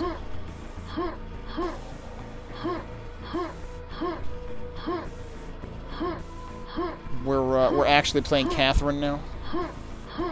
Whoa, hi. Okay. Didn't expect that to just be the end of the level. Alright, cool. Well, we killed everything, and I found 0 secrets. I'm trying to figure out what this screenshot is showing me, because it's clearly showing me a room that I didn't get to. Hey, Marky. So that was a cool map. I would really like to figure out what the 4 switches I did that completed a sequence actually opened. Because, like, I feel like I earned at least 1 secret, and I just don't know where it is. And you would think that since all the elevators were, you know, up here, that it would be somewhere up here, but I'm not sure. Let me go back down here. Where was the first elevator? Because, like, maybe it's where the first elevator was or something. Problem is I don't remember where the first elevator was.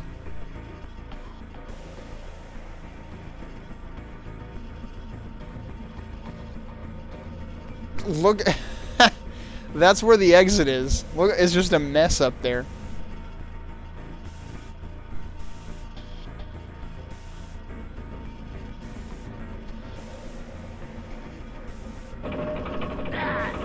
Surprise, that was where the first elevator was, I think.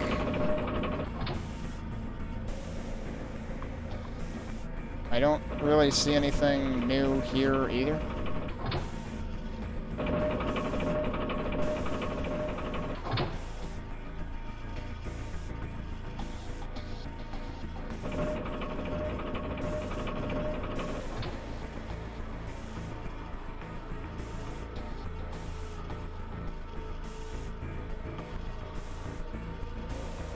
I feel like it, unless the Mega Health was actually it. Because there was Mega Health here. And I wonder if that's not there unless you complete that sequence, maybe?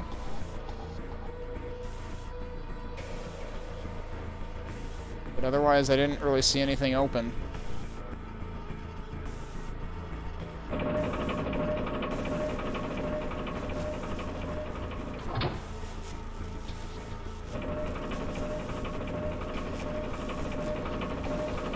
But yeah, I feel like just the, I feel like my eyes never really acclimated to this map. It's very dark and very bright at the same time. Hey, goat. It's going pretty well, with the, second and third maps I played tonight. The first map I played tonight was pretty rough.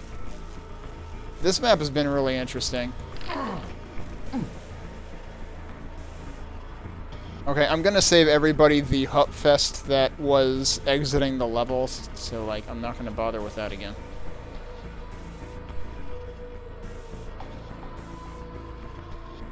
Yeah, I don't know. I put up a big fat goose egg in terms of secrets on this map.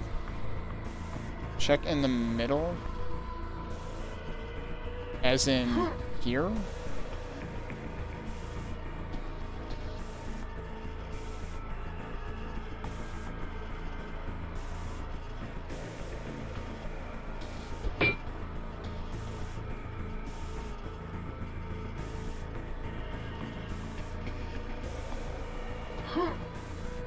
You don't mean drop all the way down, do you? Because wouldn't that put me at, like, the beginning of the level or something?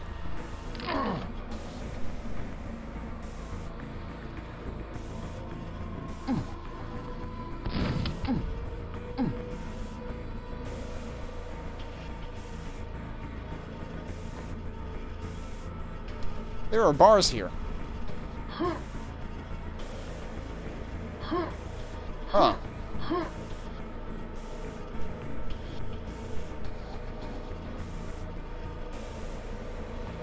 Oh.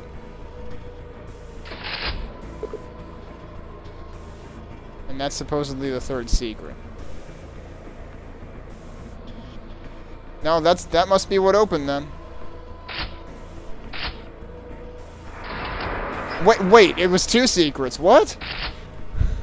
And I think this might have been the spot that the end was showing.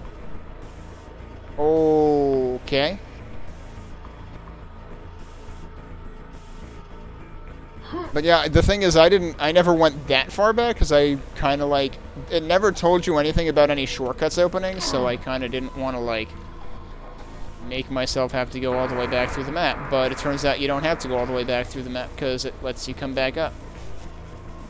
So having a shortcut open message would have been nice, but then I guess it wouldn't have been a secret. So yeah, that immediately puts me at 2 out of 6. Good grief.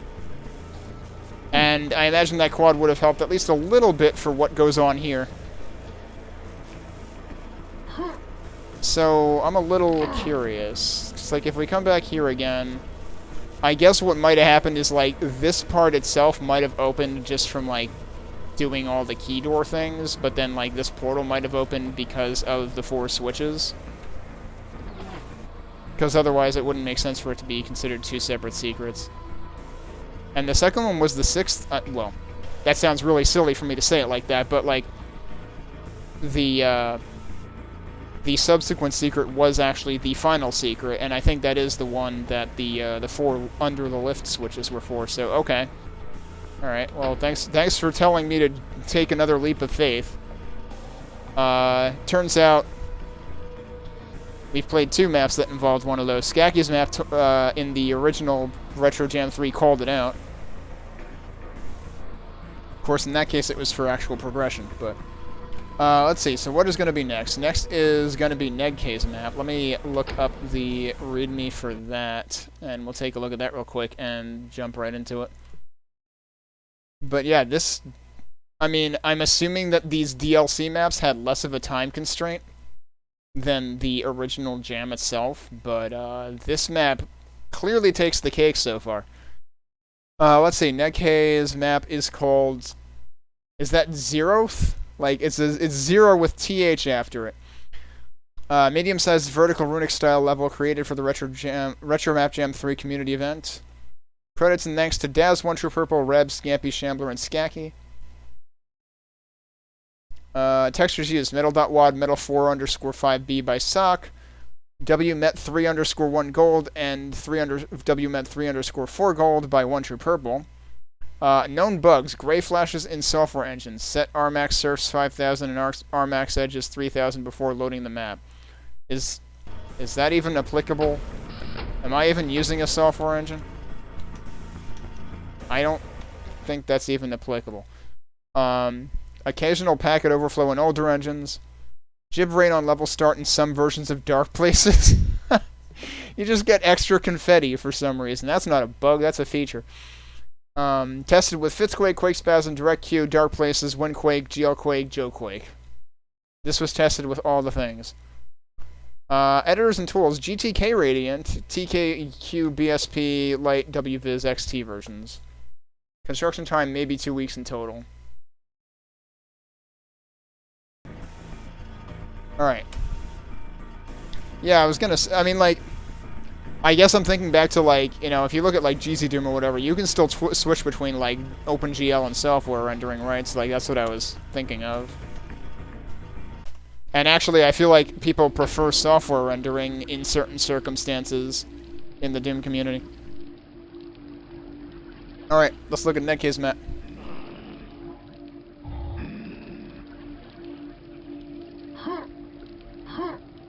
Alright, clearly teasing some verticality right from the start here, too.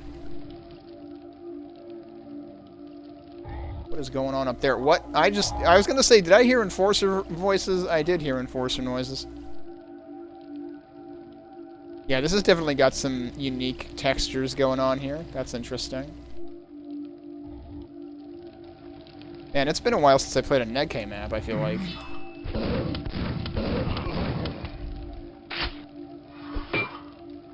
I might actually have to... This one has even more secrets in it. I might actually have to look up, like, when was the last Negke map I played?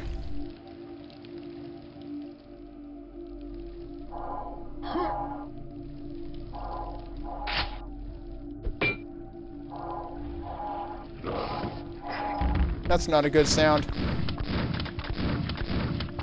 Shit. Get away.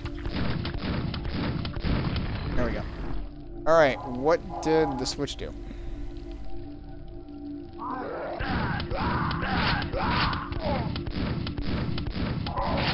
so we've got all the base enemies. A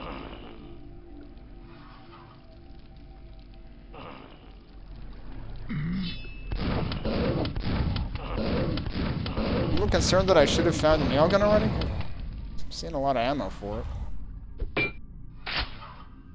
I'm not seeing a whole lot of shotgun ammo.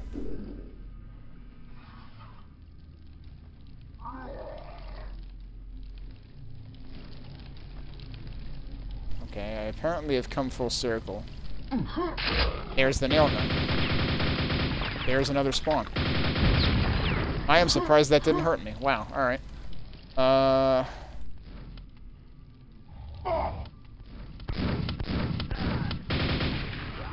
See, this is where the nail gun actually comes in handy. Holy crap! That's where the nail gun comes in handy, because you kind of have to snipe accurately. Oh, you jerk.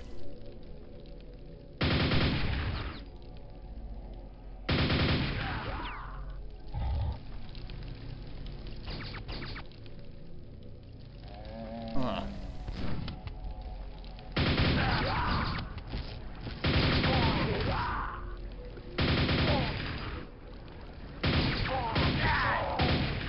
Jeez, I backed into that. Okay, so this is... Oh, that switch opened this, because this is where I started, but this was not open before.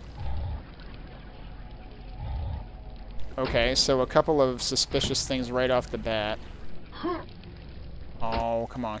Tell me I can make that jump. Why did I hear a... What? That's an interesting use of that.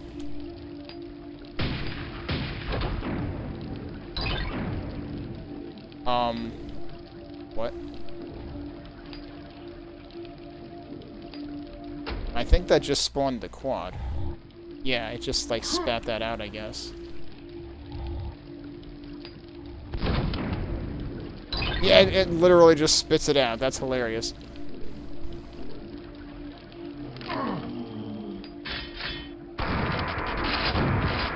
Turns out it's kind of necessary.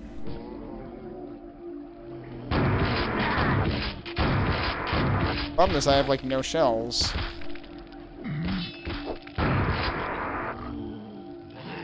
Oh, hey, I have more shells. That's not what I wanted.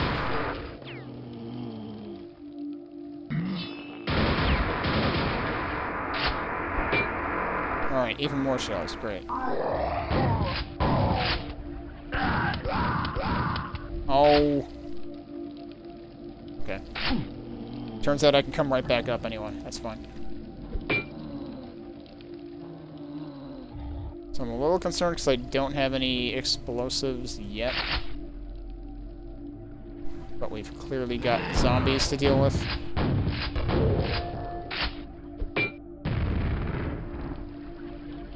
Hey, Prime.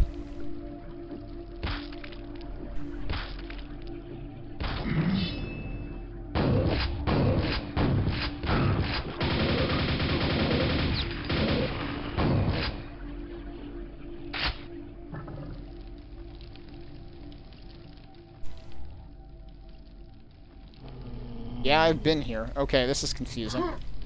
We've got different colored light accents on the walls, though. Okay, there's a switch right here that I completely overlooked. And that lets us go deeper. Oh.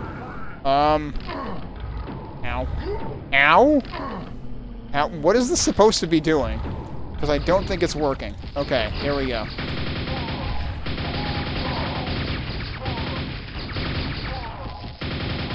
I can't see him because of his buddy who keeled over in front of him.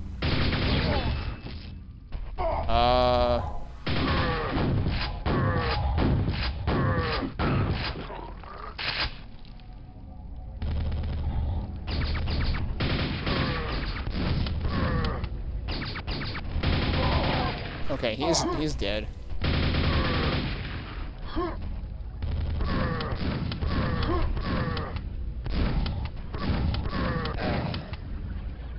A little worried about my ammo on both counts here. There is clearly something over there.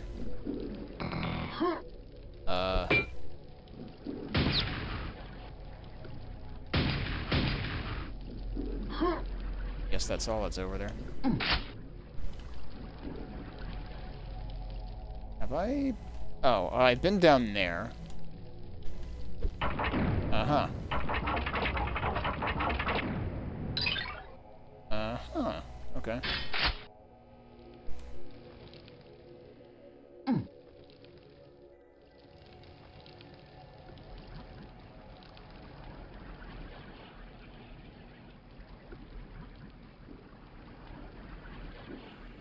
I don't think I've been here before.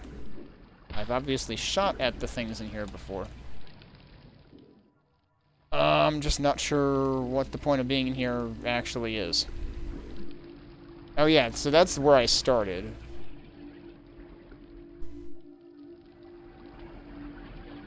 Well, I mean, I do have grenades now. I don't have many of them, though. I could take out some zombies.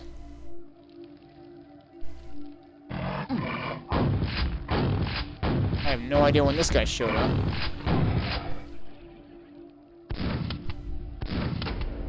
I just heard a noise. Hang on. I need to investigate something.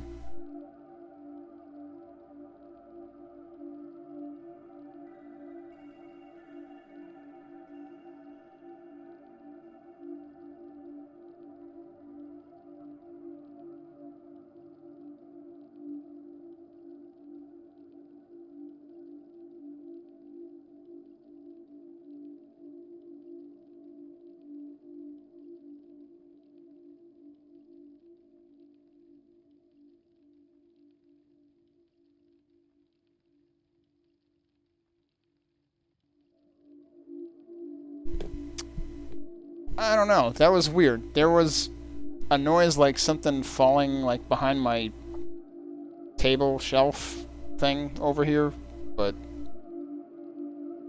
I have no idea what would have made the noise. So I guess I'll just continue. What?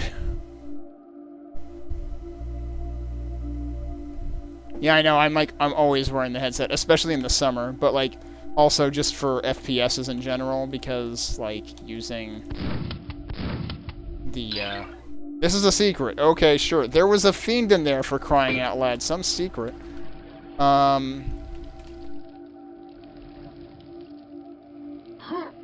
The mic that I have does not do well. Like, I would need to get like a separate boom arm for it or something. Oh, I do have this key now. I completely spaced out on getting this key. Alright, I guess this is what we're doing next. But yeah, for that reason, that's why I always use the headset. And also, in summer, I always use it because my air conditioner is super loud. And I have a Yeti mic, which is the kind of mic that will pick up a gnat farting 3 blocks away from me, so...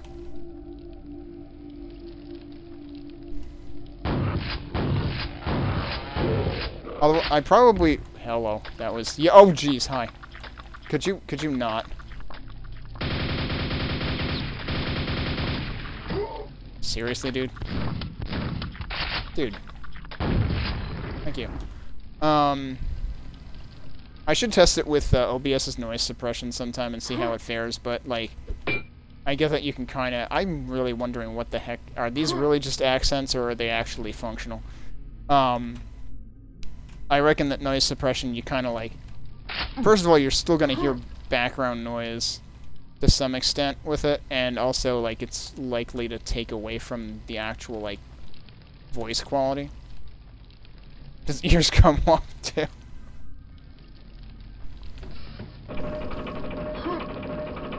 Okay, that's a good, useful window. Do I recognize that area? I feel like I recognize those torches, but...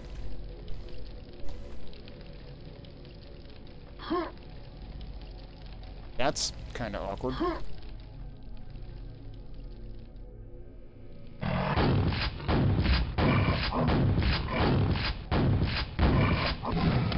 Narrowly avoided that, also I'm out of shells.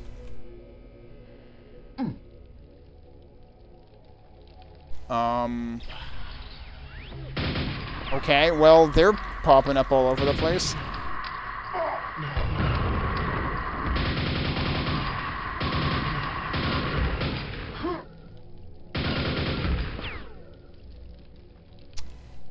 Why would they pop up over here? I don't... Oh, hey, look, there's a key up there. I guess I need to get up there. I don't think that's where I need to be going right now, though. You got a snowball. Yeah, so snowball is like the tier below the Yeti. Does not pick up any of your impressions or unique character voices for roleplaying. Wait, what?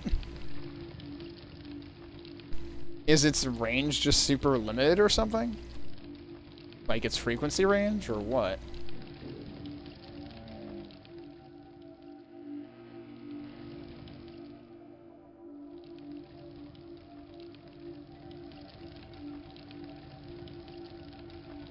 Alright, this is where I just was. And this is where that thing lowered. That's where I need to get back to. Maybe I do need to go back down. I feel like that's the wrong thing to do, but...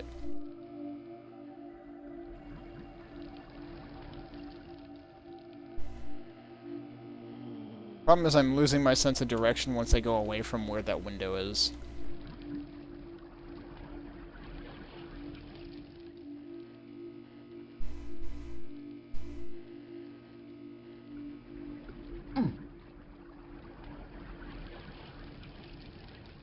There's the zombies. Well, I do have a few more grenades now. Presumably mostly thanks to ogres. What? Where are you? They're practically invisible against this backdrop with no lighting.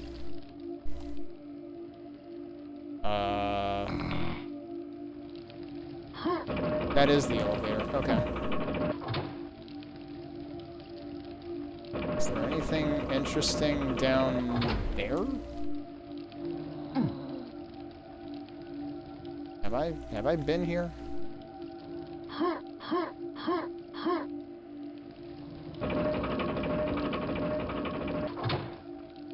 Shells, amazing. They exist. Oh god, these guys also exist.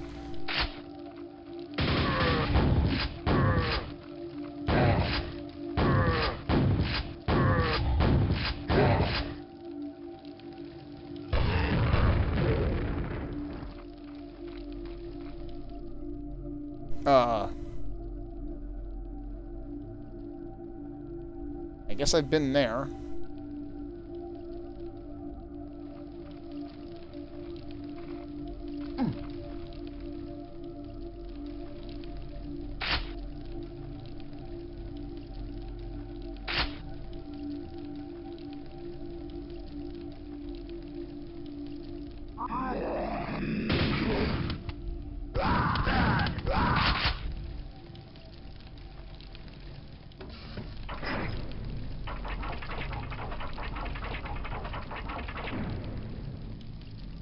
Wait, what did that do exactly?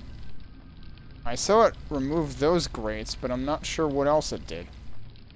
Is there another doorway over here that I should be using to get there? Possibly down there? Well,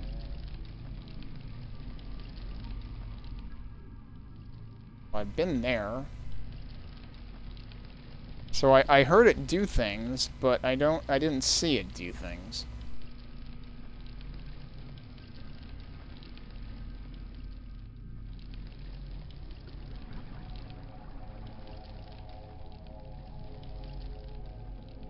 And now I'm probably going the wrong way.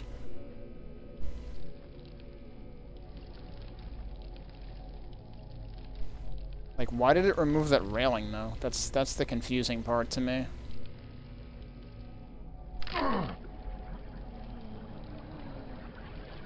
Like, that would make me want to think that I'm supposed to either come back down here or take the vent back up. Hang on, is this new?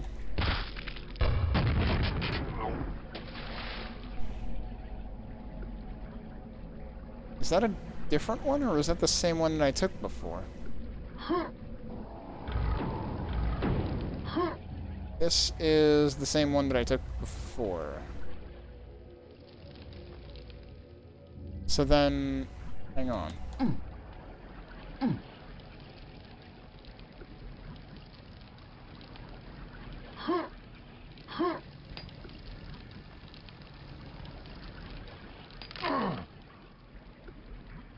That was that. Was there another one, though? Or is that the same one that I'm remembering?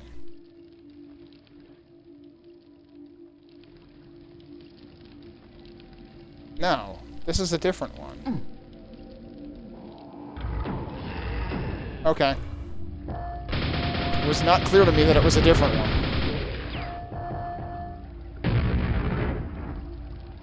So that's what had me confused. I was thinking it was the same one.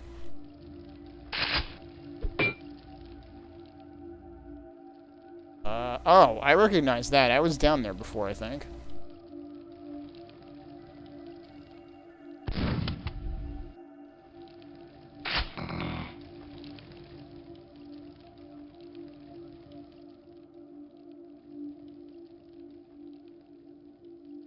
I don't know if I've been down here. I was hoping I could peek through there, but I kinda couldn't.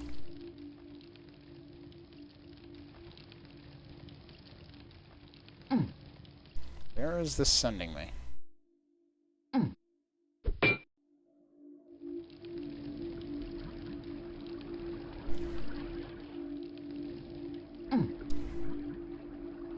Right back here. Okay. Well, this is what I need, so...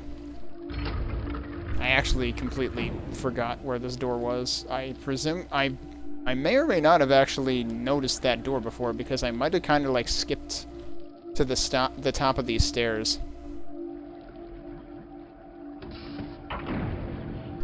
Uh-huh. It keeps expanding. The map keeps expanding vertically. Every time you think you've hit bottom.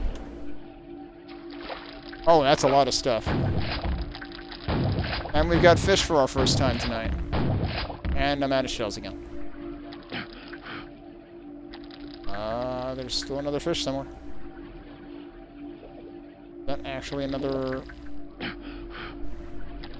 wind thing waiting to happen?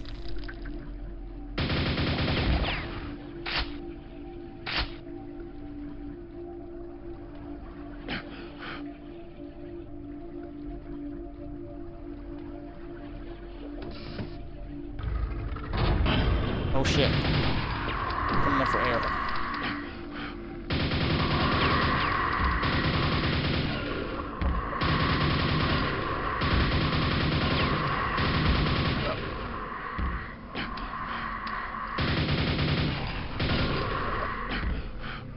Okay, that was a lot of stuff. I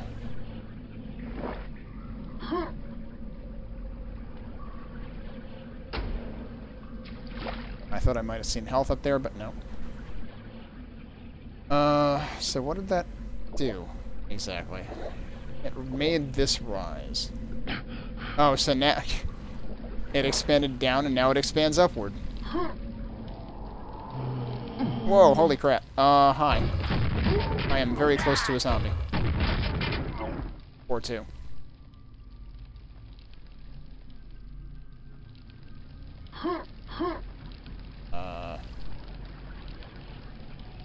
Okay.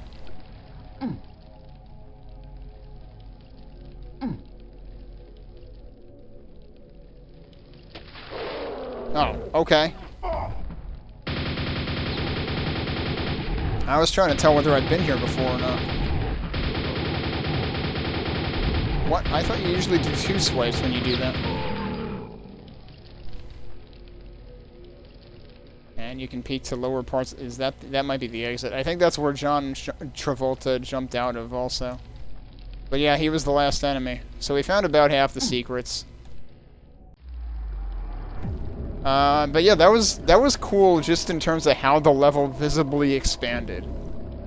Like, whereas Ionous' level would let you peek at different parts of it from different heights and was just, like, every little, like,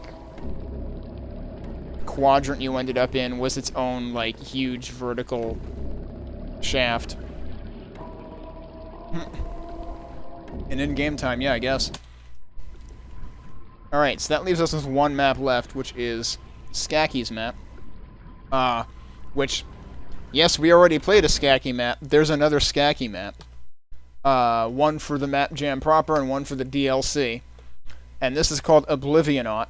Originally built as an interpretation of Kel's Runic scraps, this map incorporates inspiration from Ziggurat Vertigo, Kel's Void Runner, and Kel's He Falls Like Lucifer. That second one by Kel sounds familiar. I don't remember if that was part of the Lost Chapters or if it was something else.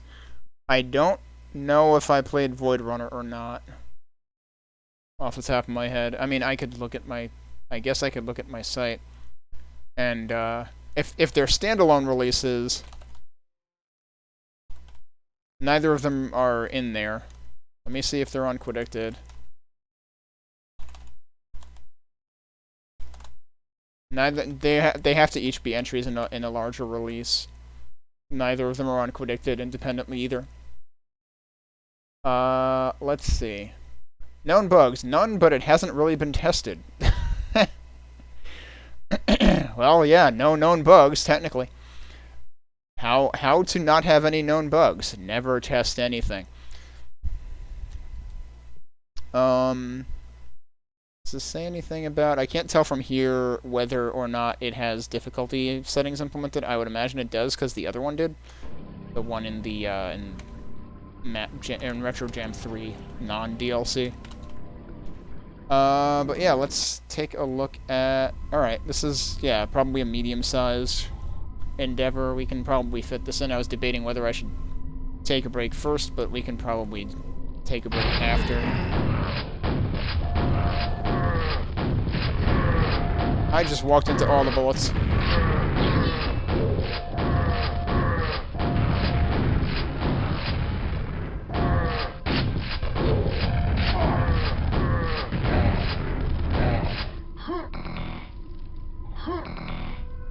Okay, well, fortunately there's just enough health in the starting room.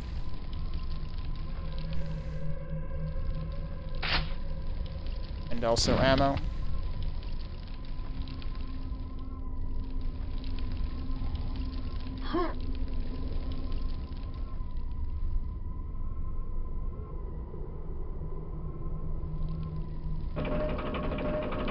What?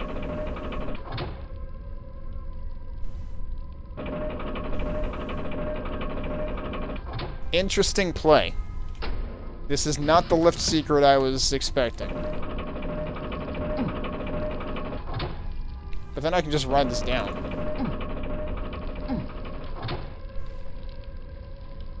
Oh, I can't... Heh.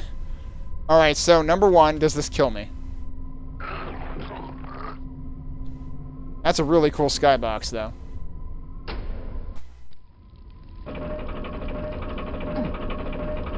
You kind of do have to ride it back down.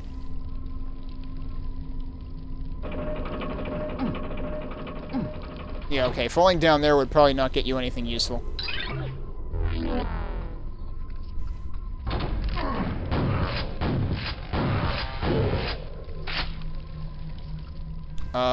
Okay. Alright, so this is the top of the lift.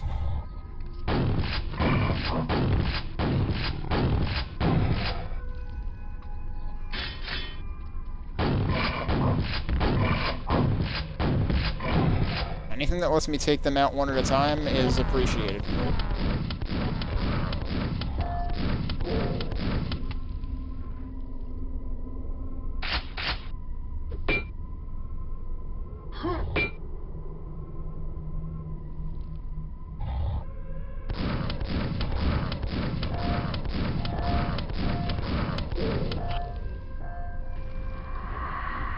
Perfectly cut scrag noises.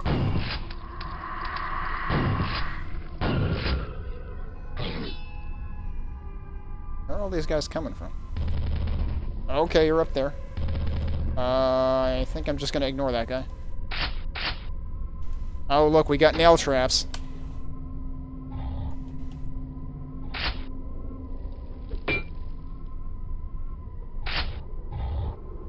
Maybe? Yeah, when I picked that up.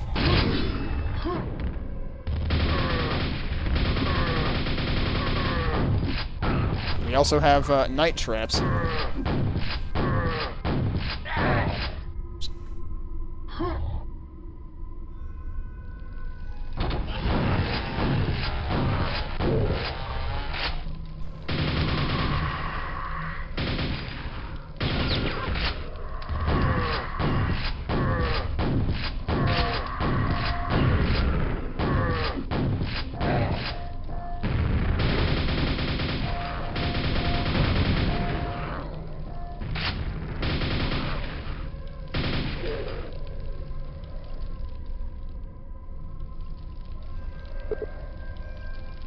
Okay, so that actually says this shortcut opens later. That is the kind of indication I would have liked in Ionous' map. Oh, I don't know if I needed those yet. Whoops.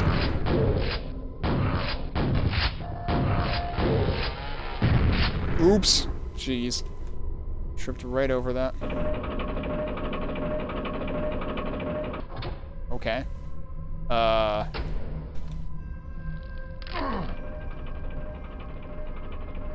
So that's certainly a thing.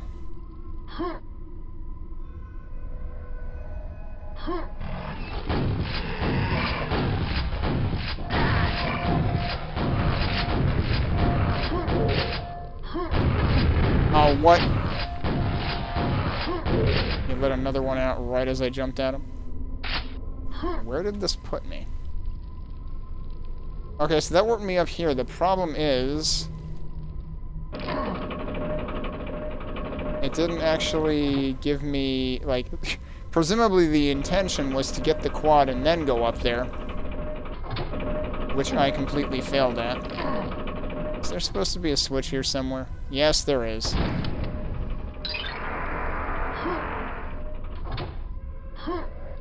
So that's what you were supposed to do.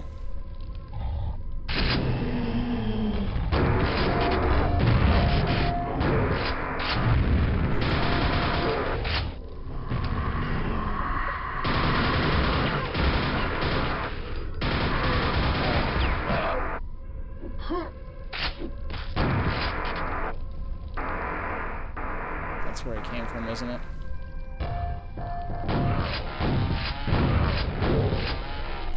Kind of wasted that quad a little bit, but at least I got that guy. I don't know if there's actually any reason to go down there, where he was. Kind of seems like there's not. What about where those guys were? Uh-huh. That's over where the quad was, wasn't it? Yep, totally is. Okay. What about this side? This is not a secret?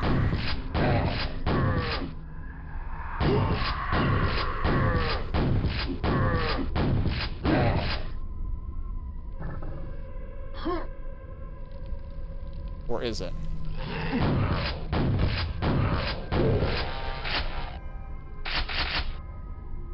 There's a mega health all the way the heck over there that I don't know how to get to. Okay.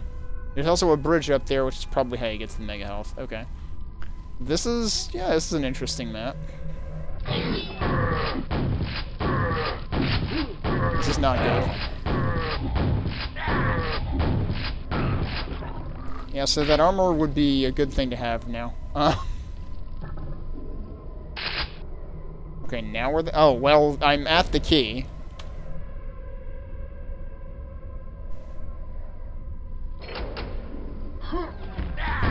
Oh, I was not expecting...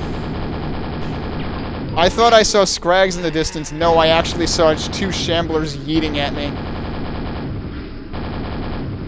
And isn't that part of the 12 Days of Christmas? Is two Johns a yeeting?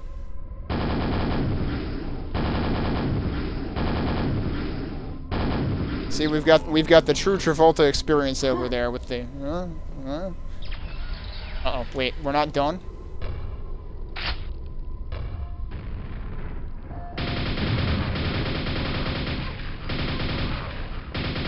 Is there more than one of them? He seemed to be getting around a lot, because I thought I was going to be, like, absolutely whiffing at him, but I was still hitting him.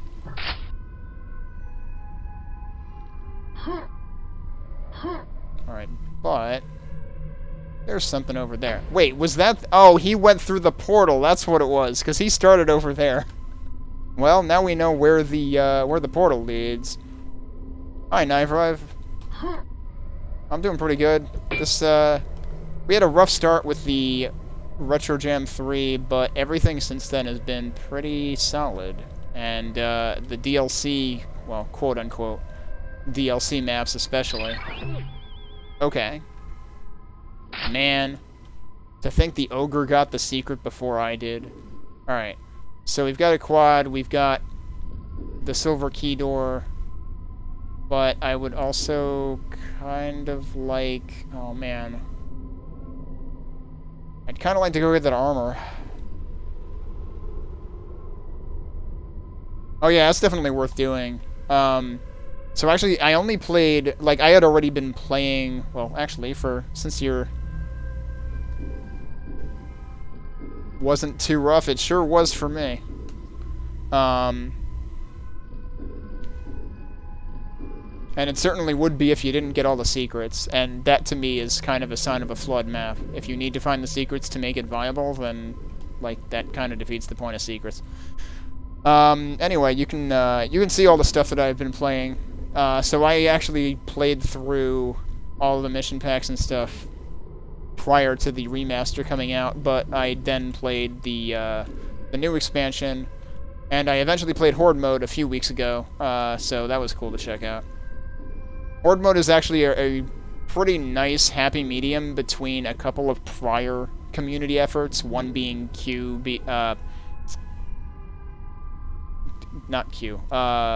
being DMSP2 and the other being Conquer.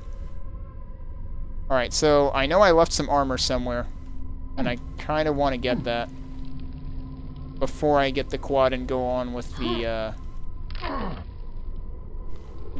this thing. Let's get that. I think I have to go back up. I never actually did this, because I got a secret, and that caused me to skip it.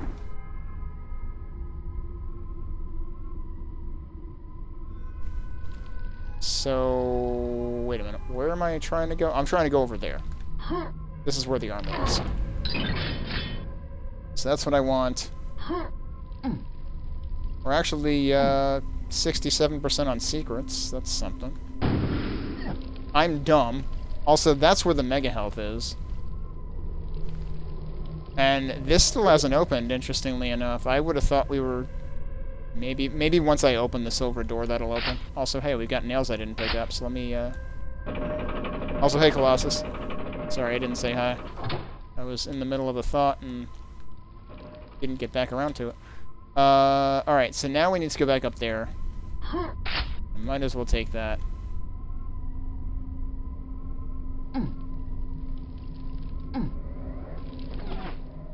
And then we want to go over here.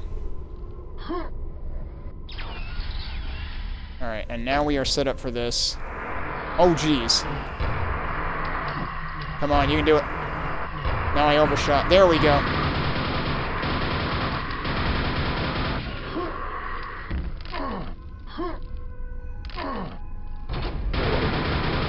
Yeah, now it said shortcut opened. And go figure, there was more armor in here, too. Oh, I should have hit this one first. And then, this is where the mega health is. And that's okay. Yeah, that explains why the shortcut is there. Cool. Not what I wanted to do at all.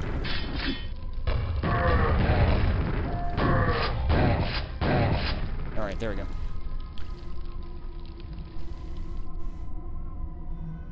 Had I been down there?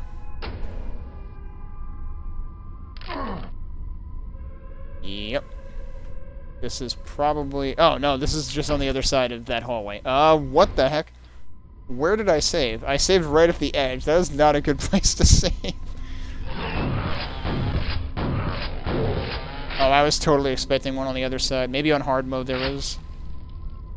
I was expecting an ogre sandwich. Oh, well, I got one now. Never mind.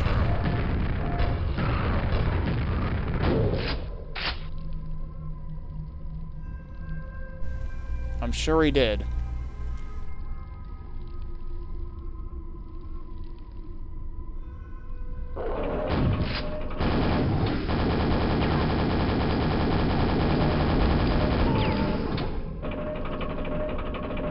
Anything hiding here? Doesn't seem like it. There's another mega health that they're just giving me.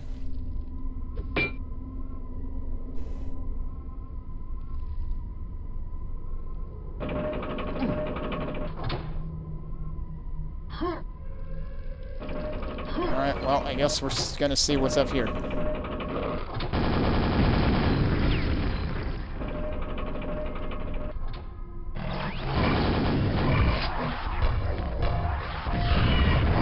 Well, yeah, I knew there would be another one of those.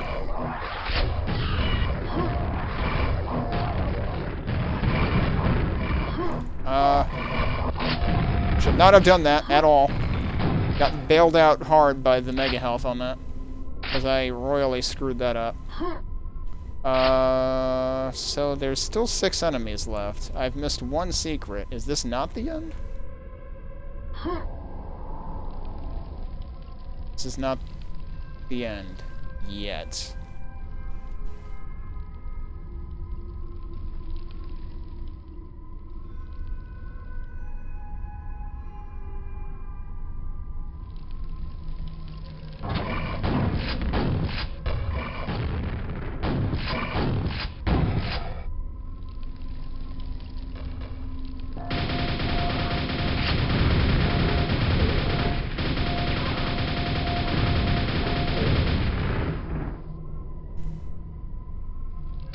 Wow, now we're all the way the heck up here. I'm guessing there's going to be a shambler involved.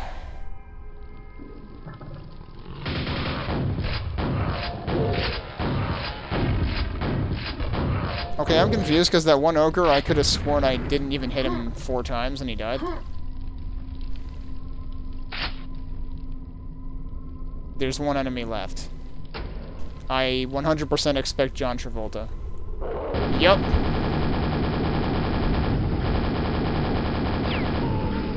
There he is.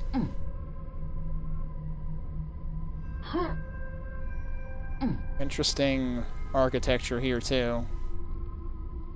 So, I feel a little bad for missing 1 secret. I feel like the secrets were pretty reasonable in this.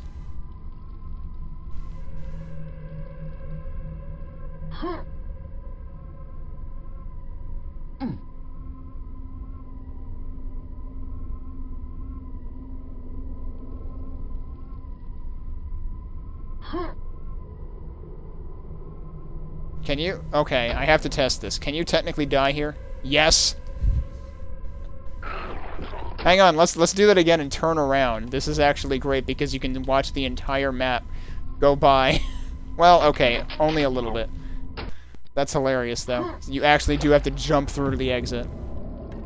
Alright, that was the last map of this set, right? So I'll stop the timer there. Well, 5 out of 6 ain't too bad. Feel a little bad for missing one.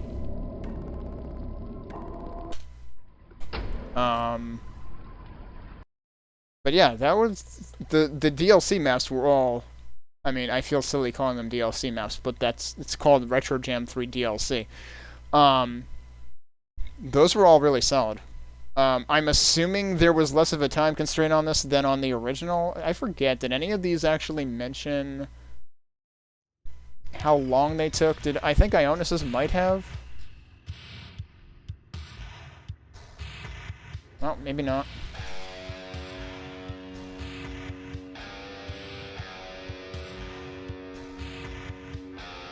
No, it doesn't seem like any of them mentioned how long it took them. Oh, wait, no. Build time on Skacky's map on this one was a week. That seems pretty impressive. Like, you must have sunk a lot of time into that.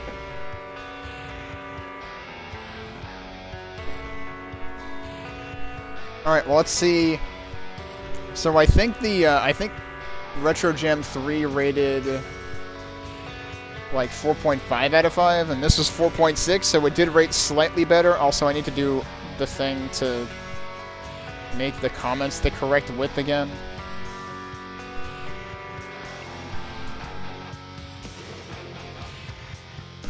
Let's see. So, I'm assuming RC probably has individual posts. Yeah, he does. I'll see if I can paraphrase. Really enjoyed the... So this is Ionous' map. Really enjoyed this map. Fun, great facing, cool hard rooms, plenty of variety. It's just so dark. Yeah, that's kind of the problem I had with it. It was dark, but then there were, like, very bright lights in it, but they didn't actually, like, brighten up the map as a whole. It was really cool, though. And I feel like the darkness kind of added to the aesthetic, but it was really dark. Let's see. I can't think of a nickname. Has a rather long post here. Skacky's map is really lovely. Enjoyed it much more than his Retro Jam 3 map, which was, of course, good and very impressive for a Jam map, but not as much fun to me as FifthElephant's. Wow, that's a hot take. I never in a million years would I say the FifthElephant's map was the more fun of the two in the Map Jam, in the Retro Jam proper. I was afraid that this was going to be an expanded version of Retro Jam 3 Skacky, but it's a completely new experience. The secrets I found to be very rewarding. They all make sense and strike that perfect balance between too easy and frustratingly obscure. In this respect, the map reminded me of Sock's work or one of MFX's later maps. I found a fair number on my first playthrough and the rest on my second or third. Minor spoilers for Ionous' map. A lot of fun. I found it to be one of those that get better upon a second or third playthrough. The visuals are extremely busy, which is a little overwhelming. It also makes secret hunting a little daunting. That's kind of what I was saying before, is just because of, like, the super dark everything besides the lights, it was really hard to focus on looking for details that would lead to secrets. Like, the only thing I found was the switch under the elevator thing, and even then, I just didn't take the giant leap of faith back to the beginning of the map until Fleck told me to. But that actually ended up leading to 2 secrets. The fact that the secrets were numbered helped a lot and made finding them feel more like a metagame. I particularly liked the super nail gun and quad damage secrets. The lightning gun secret had me stumped for a long time, though, and I believe it was the direct result of the excessive detail everywhere. Everything looks like a secret button. That's what I was kind of saying about the lights. A minor nitpick is I didn't like the way the player was required to hop up to the exit right at the end. The descending steps make for a nice visual finish, but carefully hopping upwards felt like more of a chore than a reward for having completed the map. That is definitely true. I was very excited to play a new release by Negke, who was one of my favorite mappers. I found the map somewhat frustrating to navigate, though. I spent a lot of time going in circles and retracing my steps, trying to figure out where I was and where I was supposed to be going. I could definitely see that happening with that map. And, like, there was one point where I kind of got the two air vents confused. So I didn't realize that the one that was opening directly under me at one point was actually new. The secrets in this map were likewise really tough to find, being mostly a matter of trying to spot extremely well-camouflaged buttons or out-of-place textures. Yeah, I think I found one that was maybe an arguably out-of-place texture, and then another one was just an alcove that opened and had a fiend in it. Like, that was barely even a secret. I did like the super secret reward, though. Well, I guess I didn't get that one.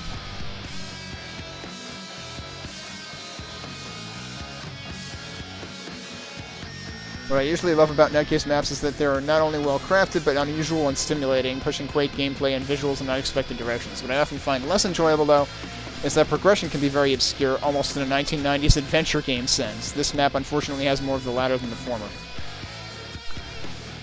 Let's see, RC... So he had his post about Ionous' map. This is about Negke's. This is another solid entry.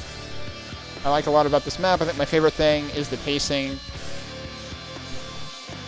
My only nitpick is the navigation is a little confusing, which is the same thing that I can't think of the nickname was saying. And then about Skacky's map, I very much enjoyed playing this map. It's a well-paced, sometimes surprising, sometimes disorienting and daunting-looking Quake map. When I say daunting, I don't mean in terms of challenge. This map, though challenging at times, I feel is very well-tuned, so in every situation there are a couple of strategies you can employ to deal with the task at hand.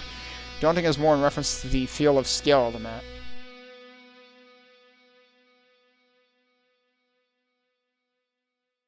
I'm kind of skimming through this. When I took in my surroundings and first realized the atmosphere and scale of the map, I was kind of blown away. Definitely threw me off for a second. Yeah, I wasn't too thrown off by that. And actually, nobody mentioned the thing that I liked about Negke's map, which was that you were seeing it, like, gradually open up both below and above you. And I thought that was pretty cool. There's only one room that I wasn't too thrilled with, and it's the room you teleport to, and there are 2 Hell Knights waiting for you. That was out of one of the secrets, I think.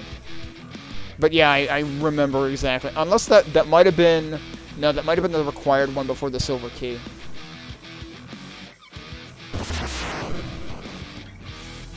Depop, thank you for the raid. We are looking through...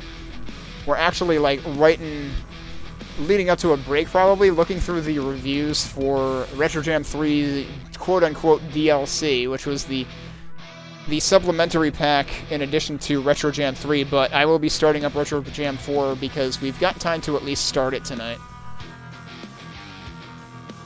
As a final note for the whole pack, I think everyone made a great map and I enjoyed it all. Yeah, the Retro Jam 3 DLC was super solid all around. We've got Mike Taylor's comments. Oh my god. Finished with 0 armor, 1 health, 0 shells, 0 nails, and 0 cells. That's kind of ridiculous. Of course, I'm sure he was playing on hard difficulty. It was hard sometimes to tell where I was, because all the areas had the same look. Yeah, I could see that with Ionous' map for sure.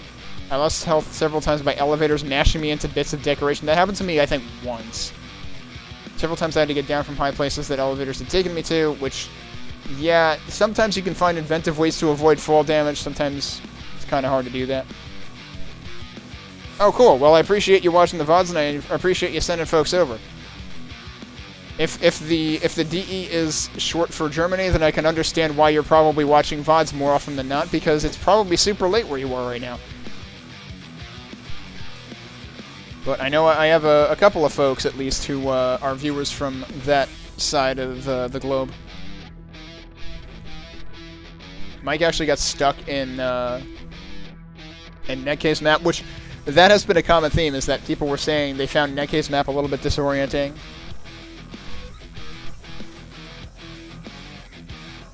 Well, I have tremendous respect for the skill that went into the map. I'm not sure I actually enjoyed playing it all that much. The combat was brutal, which is fine. The supplies were meager, which is also fine. I mean, they were still reasonable compared to FifthElephant's map. What dragged the map down was I spent so much of my time trying to figure out what to do next. Yeah, so people had that problem a lot. I'm surprised I didn't have that problem more, because that is something I am very liable to have happen, is just kind of get lost for a while. I finished Skacky's Oblivionaut with all kills, all 6 secrets. First map I played in a long time where I found all the secrets. Man, I was short by 1. This is the easiest of 3 maps in this pack. I enjoyed it the most. The architecture is very beautiful and flamboyant without ever becoming inconvenient. And the combat is judged perfectly. Really lovely level and worth the full 5 stars. Dave says, words cannot express my gratitude for these people making these awesome maps. This is what I call art. Yeah, I know Retro Jam 4 is the Episode 4 themed jam, so I'm just thinking, oh god, that's going to be Spawn City. Which we've already had a warm-up. There were a couple of the maps... well, maybe it was only Negke's map that had the spawns in this? Anyway, at any rate, we've had to deal with spawns a little bit already, so I'm a little warmed up, but... Yeah, I'm not sure, like, I am not a huge fan of Episode 4, so I'm not sure how I'm going to feel about the next map jam that we'll be going into next, but we'll give it a try. Let's see. Didn't like Ionous' map. Too many copy-pasted details that don't add anything except visual noise. Yeah, he's not the first to mention the noisy details. Negke's map is much better. A bit too maze-like and cramped, but pretty interesting. Like Skacky's the most. Gorgeous visuals, abundance of ammo, and fun to play.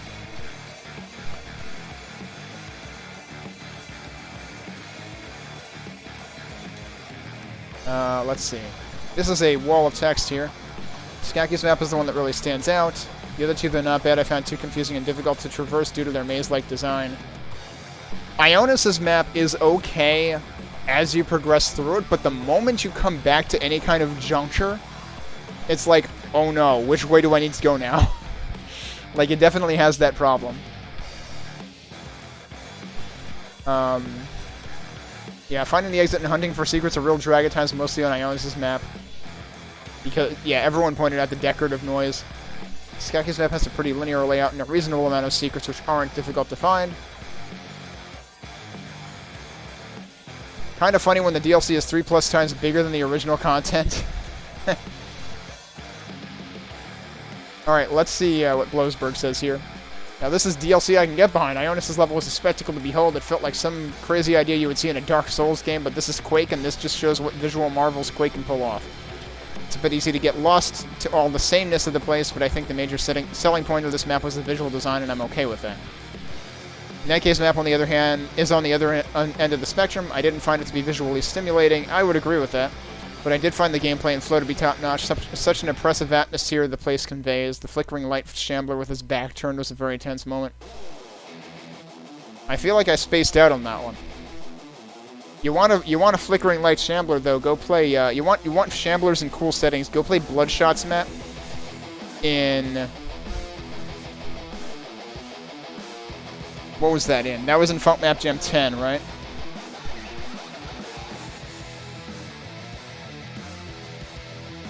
Spawns are fine if you spot them before they spot you, or if you're playing Copper where you can reset them.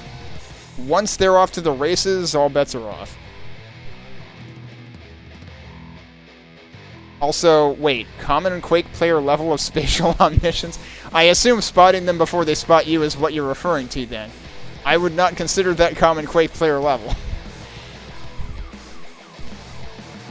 Skaggy's map is somewhere in the middle of visuals and gameplay, and once again earning the award of my favorite of the bunch. Love the runic temples floating in the void, smoke sky, and the place really gives off a retro vibe in a modern way.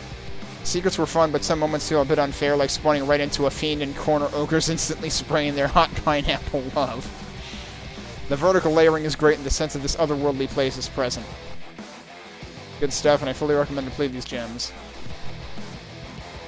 Cats Up says Skacky's map felt a bit unfair upon visiting the room with tar babies and a pipe. Are we talking about spawns? What are we talking about? However, it is possible to escape this conundrum and then suddenly feel a little bit sorry for the shamblers up above. Been able to cheese them with an SSG and height difference abuse. Huh. Maybe a bug. Yeah, it sounds like one. I don't think you're supposed to, Oh, is that the part where the shamblers are supposed to yeet at you? Because, yeah, that sounds like not as intended.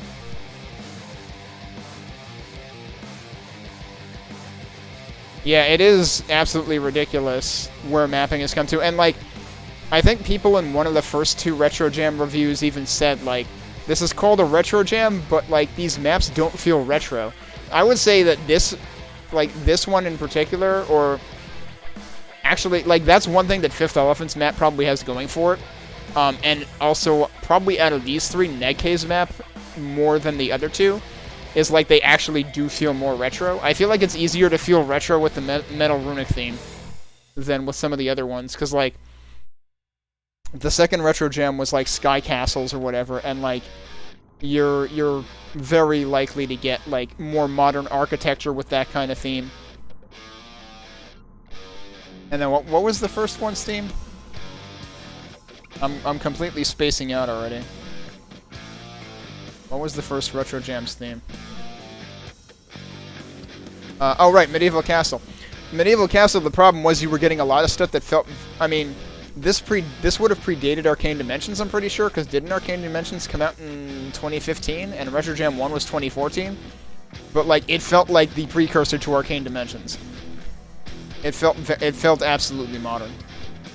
Which, like, I'm not gonna complain too much. I like the medieval theme, whether you do it old school or new school, but calling it a Retro Jam kind of seems like a misnomer at that point.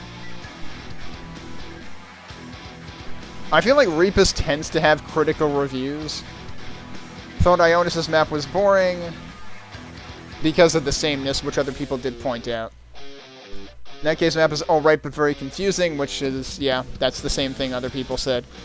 Skacky's probably the best out of the 3. The best thing is you can choose different paths to progress since the level is located in the void. It's easy to jump from one level to the other. Secrets are obvious but nice. Enemy placement is fair, usually at least. Ammo amount is overwhelming. I mean, yeah, the maps in this collection, as opposed to the... I mean, like, actually, even with the Retro Jam 3 itself, like, Skacky's map in that was also, like, overabundant on ammo versus, like, if you could take, like, a quarter of the ammo in Skacky's map in Retro Jam 3 and transplant it into a FifthElephant's map in Retro Jam 3, it would probably make the map jam a lot better. Alex saying someone should archive these 2 together. Anyway, the DLC is even better, which I agree. Have to admit, Negke's layout is ingeniously tricky good. Not my favorite map out of the jam, but it's unique, and personally I dig uniqueness alone. Ionous' map is cool as always. And this, okay, this goes to 9 for lighting was a bit over contrasty. He actually used the same word I did. There's too much contrast. Yep. Skacky's map is all good, perfect, along with Ionous. None of those maps are mediocre. All vary from 8 to 10. I feel like Skacky's map in Retro Jam 1 might be the weakest Skacky map that I've played. Because that had some very tight combat, including a section where you come to an elevator and immediately encounter like a Death Knight and a Fiend and a other Knight, and if you try to run, there's like more and more crap that just piles on. But yeah, no, this was a very strong pack. So Retro Jam 3 and DLC, all pretty good. FifthElephant was definitely the weakest of the bunch, by far, in my opinion, mostly just because there was not enough, like, there was no difficulty balancing, and that would have been fine if there was better balance of resources, but, like, in my opinion, it felt like you had to get the secrets, and any map where you have to get the secrets to even have a snowball's chance in hell of surviving, needs tuning. So, but still, like, the Retro Jams in general I feel like they've had stronger, like, there's been less weaknesses in the Retro Jams than the Func Map Jams. The Func Map Jams, every so often you end up with an incredibly weak map, or like a couple of them. In this, there's been like 1 or 2 weak maps. I think FifthElephant's map in 3 is like by far the weakest of the entire set so far. So, really, overall, they've been pretty darn solid. So that being said, we are done with Retro Jam 3 overall at this point.